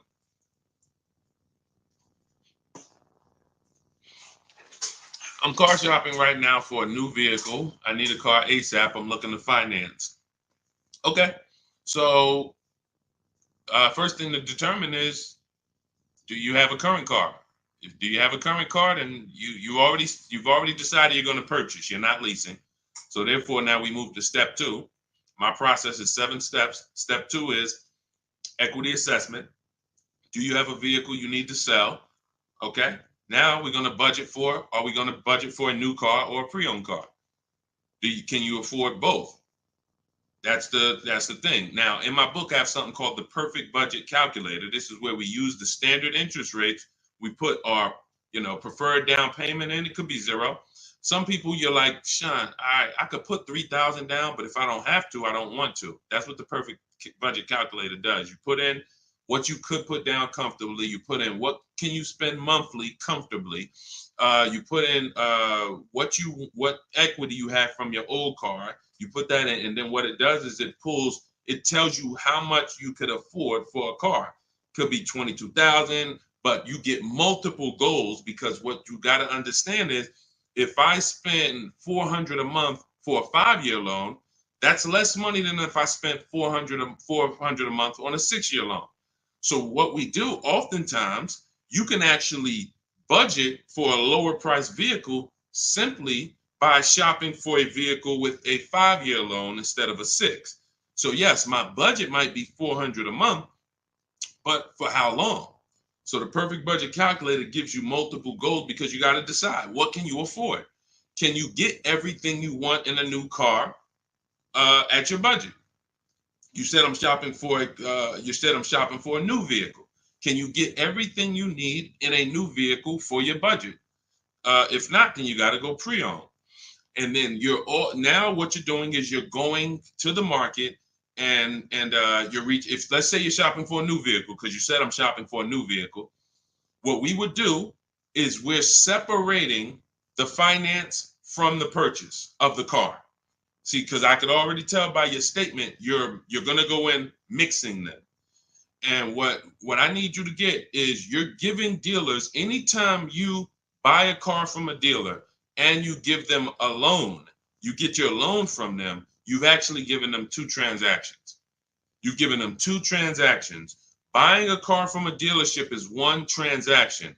Getting a loan from a dealership is another different transaction. And you're never going to get the best deal doing that, because you're not bidding out the loan. What we do is we bid out everything. Every part of our car buying transaction, we're bidding it out. So we're bidding out, let's say you're searching for a new Honda Civic. Okay, there's 25 Honda dealers within 100 miles of me. I'm talking to all of them online. You use my way, you're doing it by email, copy and paste. You do it your way, you can call around, ask for the managers. But I want to find the Honda dealership that's going to sell me a Honda Civic that I want for the lowest price. Who's going to beat everybody? Now, once I find that person or that dealer, now it's time for me to bid out my loan. My loan gets bid out by me reserving my car with the dealership. Hey, Honda, you already got. See, when you do this, what you're going to get is you're going to get a buyer's order, and you're going to say to the dealer, okay, I'm going to go shop for my own financing, but if you could beat the rate, you can have the business. So sometimes where you're going wrong. Another way you're going wrong is you're not giving the dealer a chance to beat the rate you got. And that's losing you opportunity. And the more people bidding for your loan, the better. And I'm going to tell you how you could do it without affecting your credit negatively. So this is all what I call the bank bidding war. This is in my books, the bank bidding war blueprint, because like I said, we bid everything out. That's how we get these deals that we get, that you see people get. So the point is, we lock up our car, we go home, we have our banks bid, we have online credit unions bid, online banks bid. Whoever gives us the best rate, now we call the dealership and we say, hey, if you can beat the rate, you can have the business. See, if you, it doesn't have, you never want the dealer telling you what your payment is going to be. Your payment is between you and the people giving you the loan. But because you mix those transactions, you don't realize you're giving the dealer maybe $5,000, $7,000 of negotiating room in the car you want to buy. And then you're giving them another $3,000 of negotiating room in the loan. So they have all of this money to move around. And then, God forbid, you trade in your car. Now they got another $3,000 of wiggle room in that. You're giving them all three transactions. And that's why you're wondering, oh, I hope I could get a good deal. You can't. You have to separate these transactions and do them at home so that you can bid them out. So that's what you would do. If that's a process I call the 25 to 5. And as you can see, you don't need a lot of time to work our system. Ansley, I want to say, where's Ansley's deal? I think he got his below market deal in like, look, he said right here, he said, I started the process Saturday. I accepted a deal Monday. Got the car delivered Thursday. So for those of you, if you're like, man, Deshone, I need a car in 3 days. Ansley started the process using our process Saturday, accepted a deal on Monday. This is a 90-minute to 3-hour process to get below market deals. This isn't days. I haven't spent more than 90 minutes to get any deal. My Infinity truck, all my leases I never spent more than 90 minutes to get any of these deals. But you can see here, he got a 2024 Infinity QX60 Lux. MSRP was $58,000. Huge discount, multiple offers. He got a 1% lease. That's a $554 a month payment. It's a $58,000 vehicle. It's people paying $554 on $35,000 vehicles, leasing them. You got to understand, bidding is how we do it. Bidding is how we do it. So it doesn't matter if you need a car ASAP, you want the blueprint. Get your copy of Cars from Home, 7 Steps to Saving Time, Money, and Avoiding Dealerships. Now you can do this manually too. Again, I don't care how you get multiple offers. I prefer you to use our way because our way is proven. We have dozens and dozens of people that we can show you today, and we have hundreds of people you can see all over my pages and the comments who've been using this stuff since 2021. But I don't care how you get multiple offers, just get them. Because the money savings is in multiple offers. If you're looking at a blue used car and you're like, man, this dealer right by my house got this nice blue Chevrolet Cobalt, I don't care. Just understand there are hundreds of that same vehicle all around. And that what they want you thinking is this is the only one like this. So that way you can come deal with them, and then whatever way you can negotiate, there you go. Once you understand that as an ex-car salesman, I can tell you even the most rare G-Wagon, there's more than one of them. That's the most rare cars. There's more than one of them. Very few cars are one of one. And these mainstream cars, Hondas, Fords, Toyotas, when you see them on dealers, Mercedes, there's hundreds of this same car. My job, your job, is to get offers from multiple dealers so that you find a dealer who's going to sell you the car the lowest. Lock that into your mind. All right. And this is what the Cars from Home system is about. So grab your copy of Cars from Home, 7 Steps to Saving Time, Money, and Avoiding Dealerships. You'll have the whole blueprint. In my TikTok bio, you get yours for 75% off. That's my welcome offer to you. So normally the book's $97. It'll be in your inbox in 2-3 minutes. But if you get there before the 30-minute timer goes to 0, you can get your copy for 75% off, which is $25. In my TikTok bio, my Instagram bio, the YouTube comments, or the Facebook comments. Get there before 0. All right? Go ahead, Dolan, shoot the next question up. Let's go. Can you negotiate a buyout from a lease? Not usually. I haven't seen it because your buyout price is set on the contract. So when you lease your vehicle, the buyout price is established and the bank has already determined what they're going to resell the vehicle for. So they estimate based on what you tell them you're going to use their resale value. So if you tell them you're going to use 10,000 miles per year for 3 years, they're expecting the vehicle to come back with 30,000 miles on it, and they're anticipating what their market value will be to resell the vehicle based on 30,000 miles. That's why when you bring the vehicle back with 40,000 miles, you must pay for that because they've already anticipated our sale is based on 30,000 miles and you brought it back with 40. No matter what dealers have told you, they have never made your mileage penalties disappear. You cannot make mileage penalties disappear. What they can do is they can cut them a check, which is rolling those mileage penalties into your next deal. That's what happens. But how many of you are getting calls from dealers saying, come on and we'll get you out of your lease early? Come on and we'll get you out of your lease early. Come on and we'll take care of the remaining payments. How many? Type me if you're getting those calls or if you're getting those letters. Hey, we'll get you out 6 months early.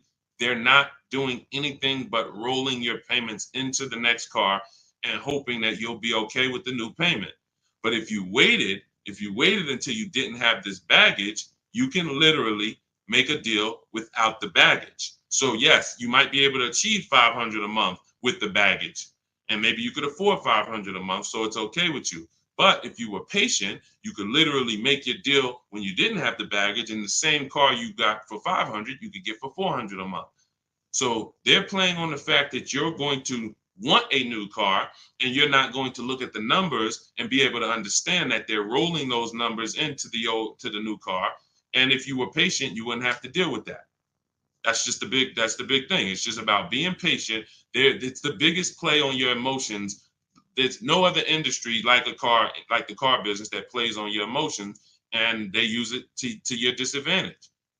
It's all that's why I tell you we don't talk numbers in dealerships. We don't negotiate in dealerships because you're in their house, you're looking at a product you like, and you have no leverage to even talk to their competitors sitting in their house getting numbers. That's why we don't do it. We only get numbers from home. All of our deals are made from home. So no, I haven't seen you be able to negotiate a buyout on a lease. The price is set. And that's another reason why you don't want to buy a lease. Let me end this question with this. The buying of leases is a horrible idea. In most cases, it's one of the worst things you can do because most people are not checking to see that the vehicle they're buying out is actually a good price.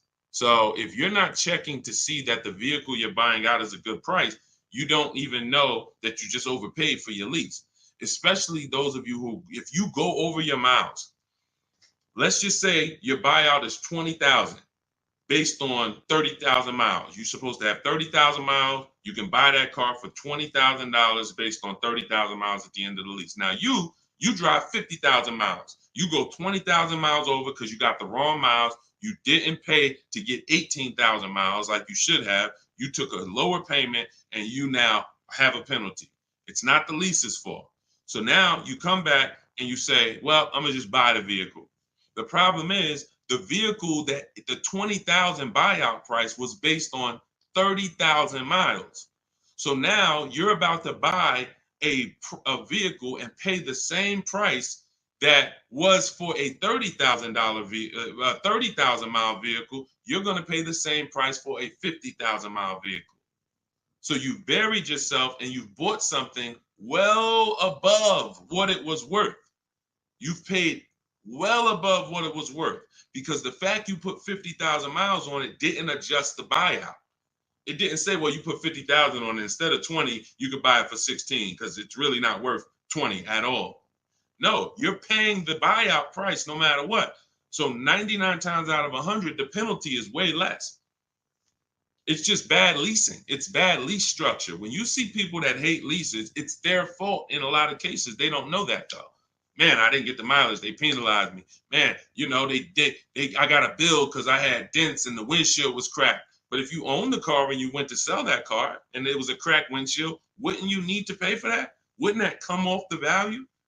So you have to realize that leasing, you get charged for what you use. If you abuse the car, you're going to be charged for that. If your tires are bald, you're going to be charged for that. If you went to sell the car that you owned to someone and it had bald tires, they would be like, all right, you got to lower the price. The tires are bald. So you pay either way. But when you get below market leases, it's not even a question. It's not even a question. That's what's leading you guys wrong. So anyway, I know that wasn't a question about leases, but it was a question about lease buyout. But I use it as another opportunity to tell you how much not understanding leasing is hurting you. It's hurting your bank account big time. Go ahead, Dolan. Big time, not small. $5,000-$6,000 every car you get. You should be leasing, but you're buying. $5,000-$6,000 minimum every car you get. You're overpaying. It's not even close. Go ahead, Dolan. Shoot the next one up. I see we're getting a lot of questions, and let me try to speed through a lot more of these. What's going on? Oh, QT, good to see you, Senator. Always on point. Let's hook up. All right, Senator. I don't know who you are, but hey, listen. TikTok knows I'm shopping for a car today. Listen, lock in, Tifa. Lock in. Could everybody hit the like button?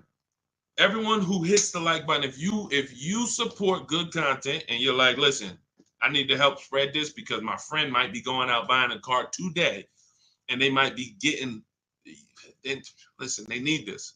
So appreciate everybody who hits the like button. Appreciate everyone on TikTok, double tapping the screen, running those likes up.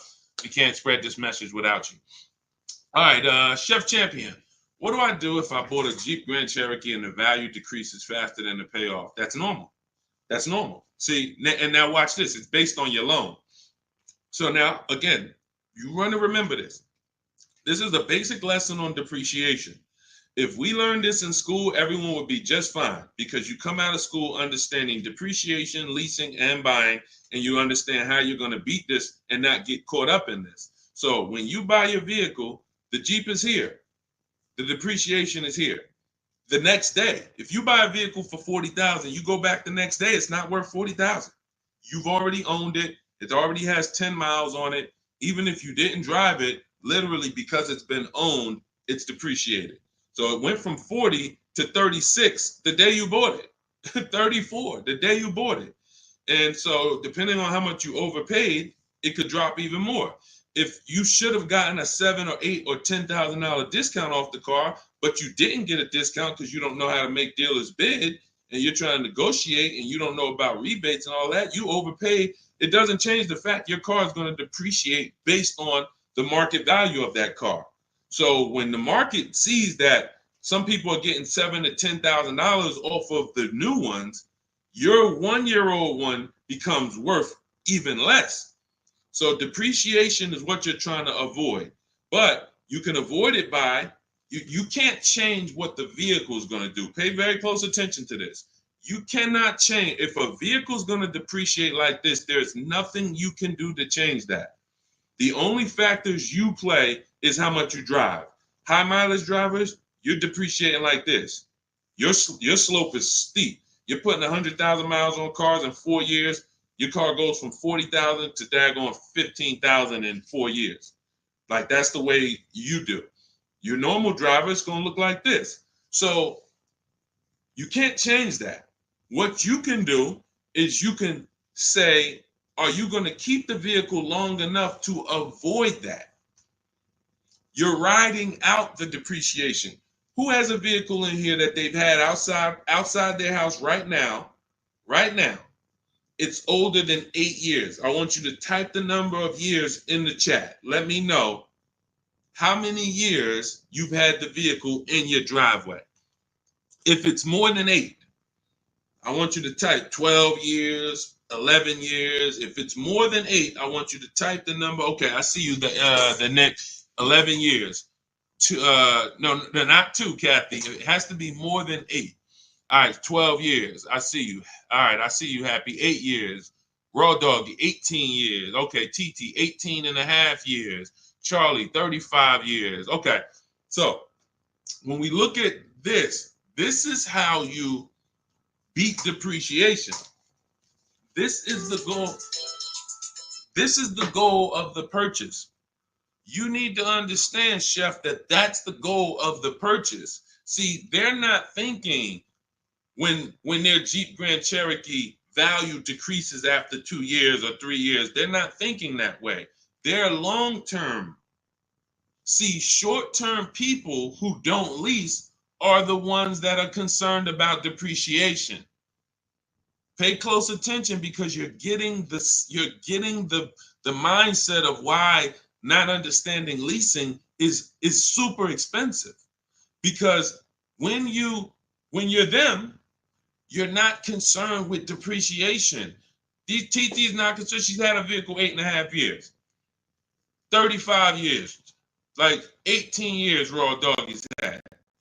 That vehicle, he's gotten the value out of it. And the more you keep the vehicle, the more value you get out of it.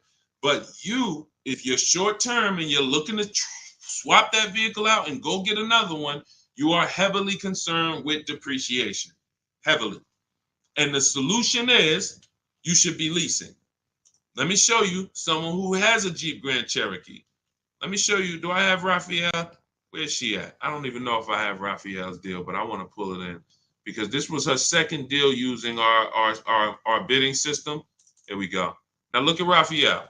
So now she gets a 2024 Jeep Grand Cherokee, $45,000 MSRP, $46,000 MSRP, $549 a month.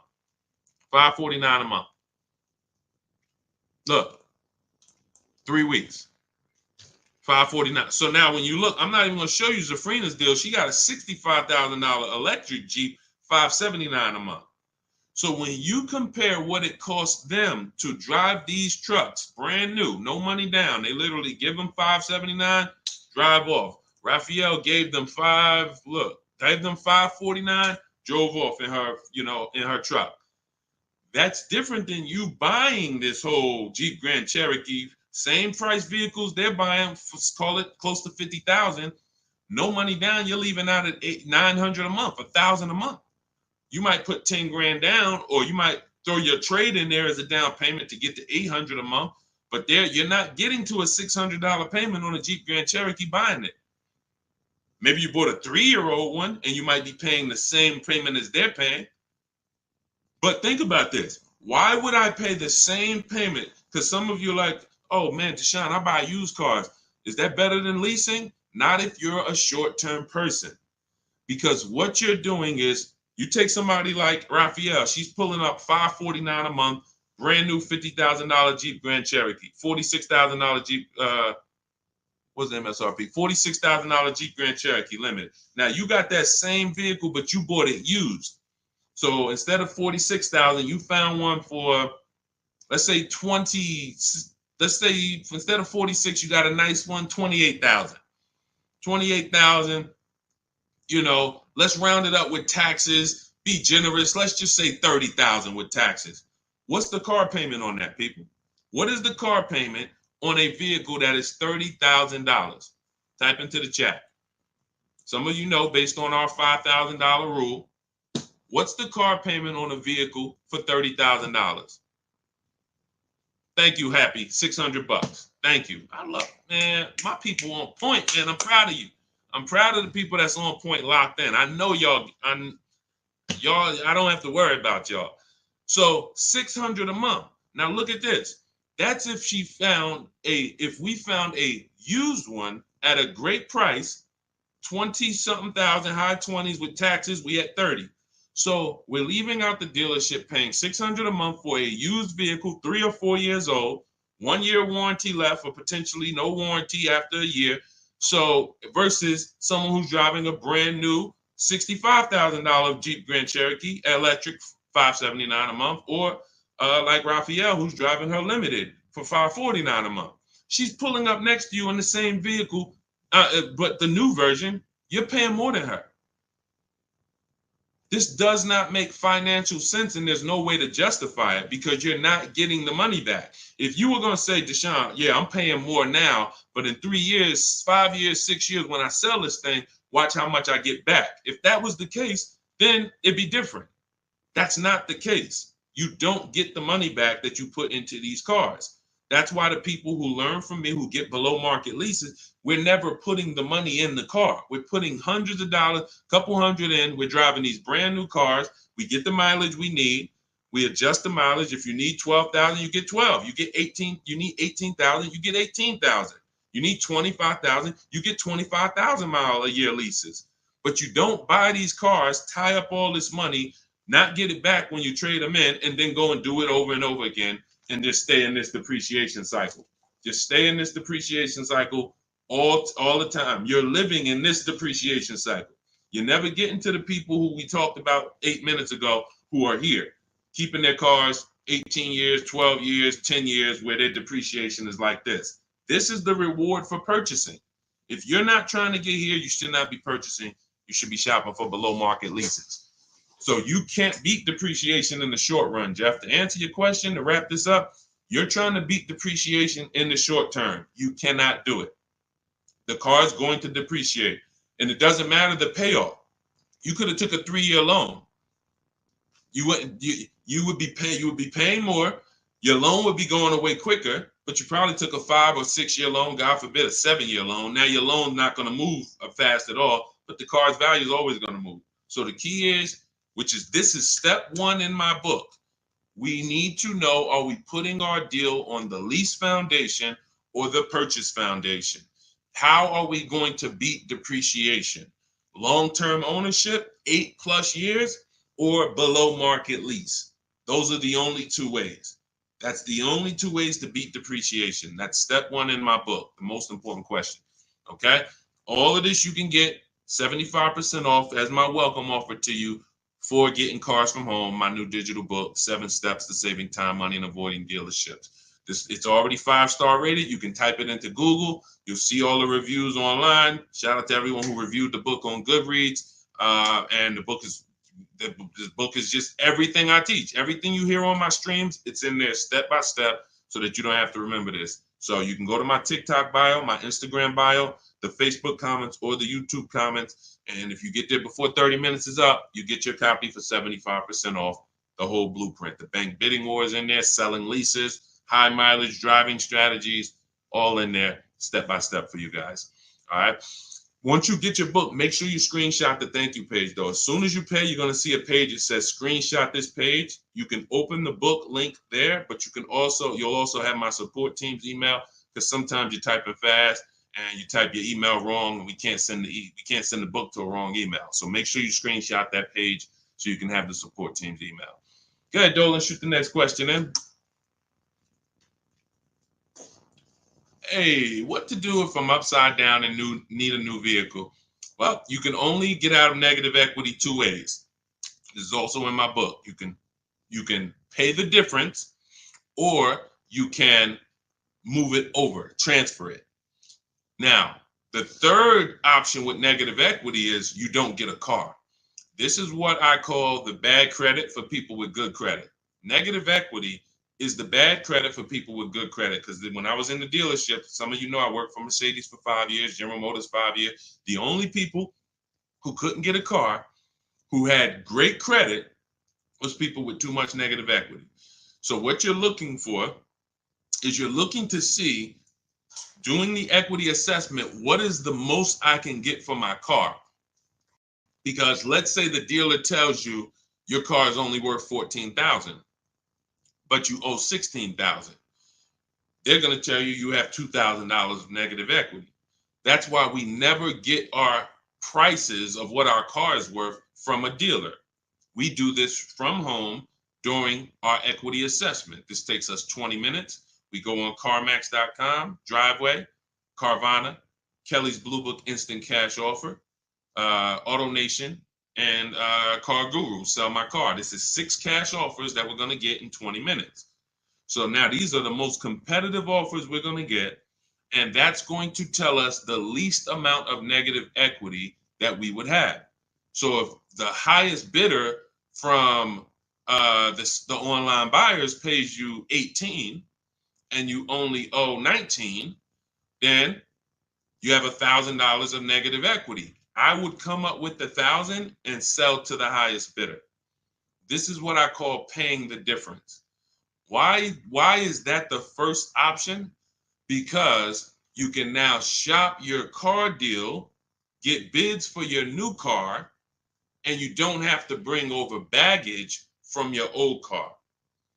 Now, your baggage from your old car wouldn't be a bad thing if you could guarantee that whoever, all right, let's say CarMax wants to pay you 19 for your old car, but you can't pay the difference. You owe too much more than that, and you can't pay the difference. Now you have to transfer, or you have to use this word we don't use, which is trade. You have to trade. The only time that you can't get bids for your old car to maximize the value is in a negative equity situation. That's why we don't like it. So now, instead of me being able to sell my car in the open market to the highest bidder, I need the dealership that I buy a car from to add my negative equity to the deal. And the bad part about it is there's no guarantee they're going to give me the same thing Carvana was going to give me. If Carvana was going to give me 19 and they were the highest offer, there's no guarantee the dealership that I'm buying from could match Carvana's offer. In most cases, they can't. They're going to say, hey, that was Carvana. It's worth 19 to them. It's only worth 17 to us. That's the most we could pay. And they're not lying in a lot of those cases. They can't. First of all, they've already won the bid to sell you a car. They beat all their competitors. Now we want them to win another bid and beat all the people who wanted to buy a car from. That's just not going to happen in most cases. So you end up with more negative equity when you have to trade, because the dealer who ends up able to absorb your car does not have can't pay you what some of these online companies can. So I always say, get the online companies buy offers first. See if you can pay the difference. That's going to be the least amount of negative equity you have. That'll allow you to move with no baggage, and that's going to be the best thing for you. Now, that's the 2 strategies in my book for negative equity. 2 strategies. Now, if you need to transfer, now you have to take into account loan to value ratios. Depends on how much negative equity you have. Do you have 4,000, 3,000? That could usually be transferred over to most cars and go right on top of the purchase price, and you're going to be fine. But if you have $10,000 or $15,000 of negative equity, there's not many cars that you can switch over to, and it's going to allow you to absorb all of that unless you get a big discount. If you get a big discount, you look at somebody like Milligan. Milligan gets $27,000 off her. Where's her deal at? She gets $27,000 off her Mercedes EQE. It was $79,000. She ends up getting it for $51,000. That's bidding.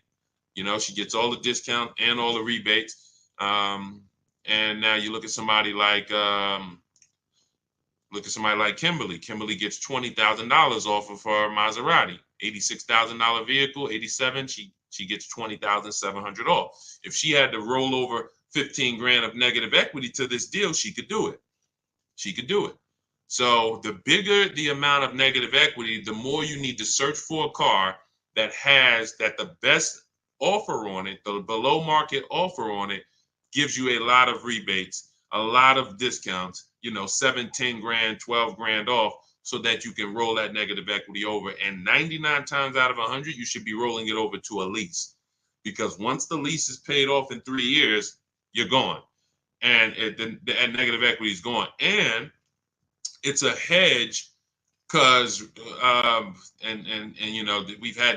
this has happened to people. They didn't plan on it, but they'll roll over 5 grand of negative equity or 10 grand of negative equity to a lease. Vehicle gets totaled. Gap insurance kicks in. They go out, they get a new car, and they're fresh. So with a lease, you're burying the negative equity into the lease, and you're paying it off in 3 years, and then you're fresh. And in the case of a, God forbid, total, or the vehicle stolen and not recovered, it's gone. Negative equity is gone. So it's the best way. Going from a negative equity situation to another finance makes no sense to me, unless it was an emergency and you had to switch cars. That's the only time, like you were planning on keeping the car 8 years, 10 years, but there was an emergency. Maybe your wife had triplets and the car doesn't work anymore. Now you have to go and get a bigger car, but you're a long-term person. That's the only case. The other cases, you should be flipping negative equity into a lease. That's the solution. Go ahead, Dolan. Great questions, great questions, great questions. Have you explained the lease? Well, the lease is very simple. It's for short-term people, and short-term means I'm not keeping my car long enough to ride out the depreciation. See, short-term is not a 5 years, 8 years, it's 3 years, no, it's the depreciation curve looks like this on a car. So a short-term person is not going to get here. You're not keeping your cars 8 years to where you're going to ride out the depreciation and now you're not losing value. Car's paid off. You got a great asset in the driveway, and you're going to keep it for another 2, 3, 4, 5 years to get the most money out of it. That's the purchase route. That's how you're beating depreciation there. Leasing is for people who are going to, you've been taught that you should buy, even though this is your ownership cycle. This is your ownership cycle. It looks like this. I buy a car, it loses 50% of its value in 5 years. I go and I do it again. Trade it in, replace it, do it again. Every single car I buy, I'm losing thousands and thousands of dollars in depreciation. Then I go and do it again. I never let it cool off. And I'm putting a lot of money into these cars because I buy the whole car. $40,000 car, $25,000 used car, whatever. I'm putting all the money into these cars, and then I'm replacing them before the depreciation cools off. Leasing is how you is for you to get off that roller coaster, get off that sliding board. That's a losing battle, and you're paying thousands and thousands of dollars more for that right. You're paying for that privilege that gives you no benefits. No benefits. You can see, and that's the reason why I teach about depreciation, so that you can understand when people say, oh, well, I like to buy my cars because I want to drive as much as I want. They don't understand. If you bought a car for 40 and you put average miles on it, this is how it looks. If you bought a car for 40 and you put high mileage on it, this is how it looks. It doesn't stay like that. It goes down. No matter what you pay for, how much you drive on a car, even if you own it. If you put 100,000 miles on your car in a year, you come back, what is it worth? Whole lot less. Whole lot less. Like, this is not even close. So the key, when you understand this is what I call the unseen expense, depreciation. Then you understand, okay, being that I'm going to pay for my car, whether I buy or lease, which option allows me to pay less? That's based on my lifestyle. If I'm going to keep my car 8, 9, 10 years, buying allows me to pay less in the long run. In the short term, buying is more expensive. Remember, we already compared somebody like Zafrina's lease, she's paying $579 a month, driving a $65,000 car. We compared that to a used version. Somebody gets a used version for $30,000. They're paying $600 a month to drive a used version, 3, 4 years old.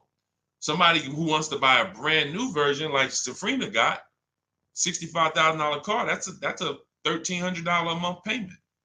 Even with a big discount, let's say, well, Deshone, what if they got a huge discount, $15,000 off? Okay, let's play the game.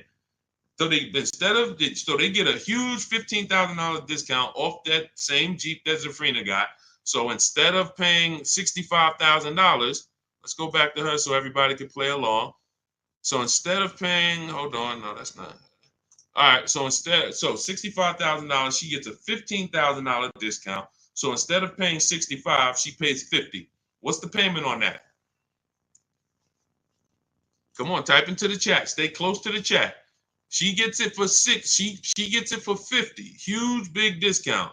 What's her payment on a $50,000 purchase?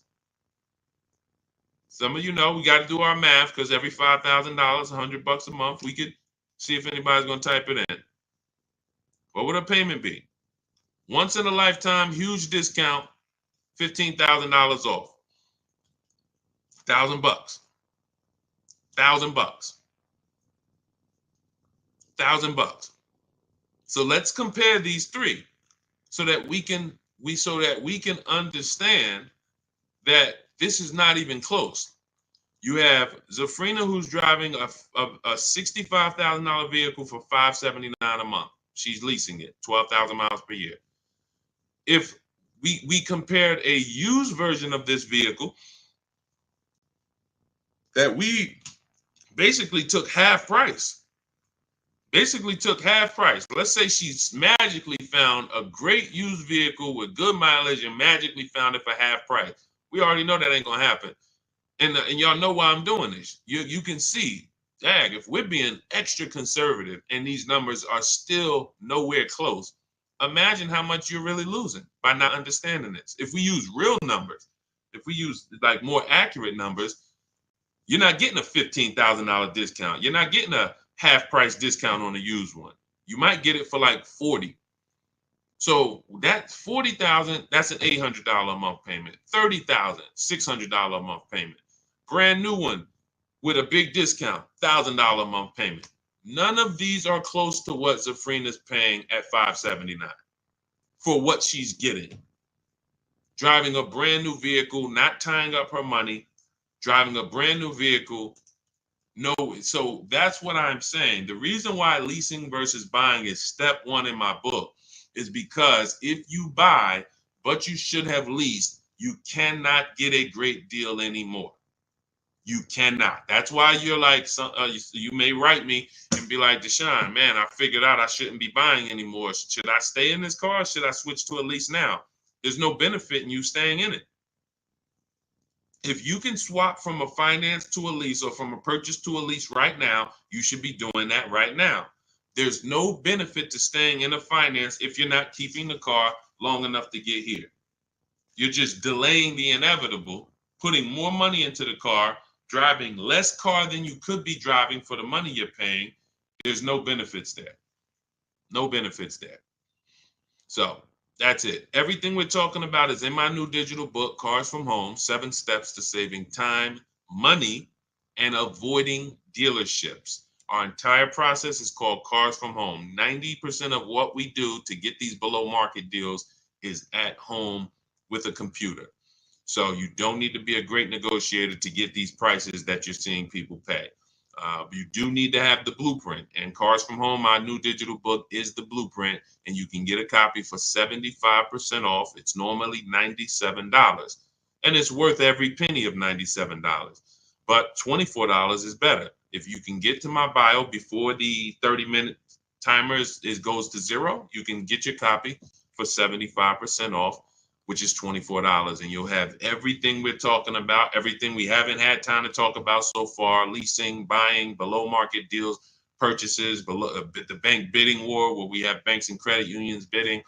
All of this is laid out for you step by step in the book. So grab your copy in my TikTok bio, my Instagram bio, the YouTube comments, or the Facebook comments. Get there before 30 minutes is up. Okay, go ahead, Dolan, shoot the next question in. Body envy sculpting. What if you drive a lot of miles with a lease? That's very simple. You're still depreciating your vehicle whether you buy or lease. So let's just say you are driving 30,000 miles per year, but you're buying. You're destroying the value of your car. So you're paying for that. If you were going to sell a car today and it was 30, it had, let's say it's a used car, it has 40,000 miles on it. You go out this year and you drive another 30,000 miles. When you come back, you just, whatever you were going to sell the car for with 40,000 miles, forget it. Like, you put another 30,000 miles in 1 year, your value just dropped tremendously. High mileage drivers, you are getting killed the worst with depreciation, because you get these deals and you structure these deals like you're not a high mileage driver. That's why when I was at the dealership, some of you know I spent 14 years in dealerships, 4 years in my own brokerage, 5 years in Mercedes, 5 with General Motors. So when I was in the dealership, people would come in, and especially when Uber first started, and they would have like a 5-year-old Honda, but it had 250,000 miles on it. And that wouldn't be a problem, except they still owed like 12 grand on it. That's the problem. So it's not that you're structuring your loan in a way where you drive. The only way for you to not have big negative equity every deal, 10 to 15,000 or more, is you would have to be putting that money down. You would have to be making large down payments to stay out of negative equity, being a high mileage short-term driver who's trying to replace their cars in 3-4 years, because it's inevitable. And then um, you'd have to take a shorter loan. That's people's solution for high mileage drivers. You should either put more money down so you can avoid negative equity, or you should take a shorter loan. So instead of a 6-year loan, you should take a 4-year loan. Now, if you're just doing this mileage based on your normal life, business, your profession, then you should be leasing. If you could predict the mileage. If you can predict the mileage, then you should be leasing. And I'm gonna tell you where I learned this. I learned this from a customer when I was a manager at Hyundai. I was a manager at Hyundai for 6 weeks. Dealership was not for me, but 6 weeks I was there and I learned something very valuable. I was helping a guy return his lease. He had a Hyundai Sonata, and I looked at the mileage because we have to get the mileage at the end of the lease. It's 72,000 miles. And I asked him, I said, "You lease this?" He said, "Yeah, I always lease now. I used to buy it and I always would have negative equity. All I do is lease now. I pay a little more and then I drive my 25,000 miles a year. I get my 25,000 mile a year leases and that's it. I come every 3 years, I get me another one." He was in sales. Since then, I've been telling any one of my clients listen, let's take a look at a lease. Because when I looked at his payment, if a great deal on a Hyundai Sonata at the time, why my nose itching? If a great deal let's say a great deal on a Hyundai Sonata at that time might have been $350 a month. Let's say he was paying $550, $525. He wasn't paying $800. He wasn't paying double. He was literally paying like $175 more per month to drive 25,000 miles a year. Huge, huge benefit. Now, if you don't know how to get good lease deals and you go and you try to do a high mileage lease, then it's going to suck. Because they're going to hit you with a high lease to begin with. And then they're going to say, "Oh, you want 25,000 miles? You want 20,000 miles? Oh, now you're going to be at 1,000 or 20. But if you do like what Jen did, Jen she uses our system. She gets her bids for her Honda CRV hybrid, very popular vehicle, has been for the last 3 years. She gets a $39,000 vehicle, $512 a month, no money down. That's a 1.3% lease. And then she adjusted it from 12,000 miles to 18,000 miles. Payment went from $512 to $563. Look. And then after that, she put money down because she wanted to lower her payment. See, we always talk about when you put money down, you have to lower it. You always have a good deal, a great deal, before you put money down. Money down is just to lower your payment on an already great deal.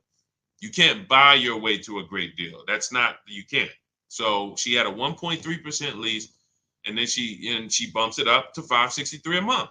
See, so some people who didn't understand lease structure, knowing they needed 18,000 miles per year like Jen, they would take the 12. They take the 12, take the $512 a month payment, not even ask, "Hey, how much would it cost me to get 18,000? Because that's what I need." She pays $45 more per month. She drives 18,000. She could bring that vehicle back with 60,000 miles on it in 3 years, and she could do it again and get another one. And she's not taking the depreciation hit. She's paying a small amount to drive that vehicle over the next 3 years. That's the benefit of getting below market lease deals. Hey, Ava. Hey, no problem. Yeah, thank you for what you do. No, thank you. Thanks for showing up. I'm here for the people who locked in. That is what I'm here for. I'm here. I want you guys writing me, sending me your deals, sending me your offers, sending me what you get when you pick up your car, saying, "Hey, go into Goodreads, adding your reviews to the book," because that's what matters. That's all that matters. I hold myself accountable to what the people do. That's it. No, I don't, when I set out to teach, it was all about, God, we have to deliver a system where people can get the same results I get. If you can't get the same results I get, then it sucks. It's not a system. It's not a system. That's why I show all the people who I can on these streams without showing them all day. I could show 100 people on a stream, but then we just be sitting here looking at people all day long. All right. All right. So listen, y'all, we've been on for a little over an hour. Look, everything that if you're like, Deshone, I want the whole blueprint, you can get it for $24. It's normally $97. This is my new digital book, Cars from Home, 7 Steps to Saving Time, Money, and Avoiding Dealerships. Everything about below market deals is in there step by step. There's 7 steps in our system. 7 steps. First step is the most important question. How many years are you keeping the next vehicle? The second, what did I say? First step. First step is the most important question. Second step is the equity assessment. Third step is deal structure. Fourth step is shopping, not buying. Fifth step is multiple offers. Sixth step is paperwork and protection. Seventh step is delivery. 7 steps to below market deals for leases, purchases, new cars, used cars, all step by step. So you can get your copy as part of my welcome offer for 75% off. You won't pay the normal $97 price. You can go to my TikTok bio or my Instagram bio, or click the link in the YouTube comments or the Facebook comments, but it's only for 30 minutes. If you visited the site and the timer hit 0, then unfortunately, welcome offers away. The book is still worth every penny of $97. It'd still be one of the most valuable books, but $24 is better if you can get there before the 30 minutes is up. So keep me posted. We'll be back for more streams. Hold on, let me see this. Lease a car. When leasing a car and you don't use all your mileage, do they give you a refund at the end of the lease? No, Raw Doggy, but that's why we assess our equity. So take somebody like my mother. She's a low mileage driver. Her lease is up on her Mazda. We assess her equity. If the vehicle has retained value because of the lower mileage, we're going to sell that and put money in her bank account. So even if we have a vehicle, leasing is also a hedge against vehicles for vehicles that don't lose value a lot, be it through natural depreciation or be it through I bought 15,000 miles. I thought I was going to use it, but I only use 10,000 miles a year. So now I'm 15,000 miles under. Okay, let's assess the equity. Let's see if we can sell that vehicle, put $2,000-$3,000 in your pocket, and then now that's a bonus. You basically leased and got a rebate at the end. Kind of new to this, where's the bio to get your book? Raw Doggy, you click the picture of me on TikTok. There's a picture of me right up here. If you're on Instagram, same picture of me. It'll take you to my profile, and you'll see a website there, a link. There's a link there, and then you click that, and then click the button that says 75% off new book. Okay, all of you who have been asking about the Shop with Deshone program, you can certainly go to my bio and see if you qualify for that. I do shop with certain people all around the country for people who want a more personalized learning experience. Some of you are done with you. You might be a done with you person. So if you're a do-it-yourself person, that is the blueprint. Cars from Home, 7 steps to saving time, money, and avoiding dealerships. That is the blueprint. But if you're a done with me person, if you like to do things with people, personally, then you could also go to my bio and you can get information about the Shop with Deshone program. I don't care how you do it. Just get in where you fit in, get multiple offers, unlearn what you've been taught, or I can't even say what you've been taught. If you think about it, no one taught you to buy a car. They programmed us.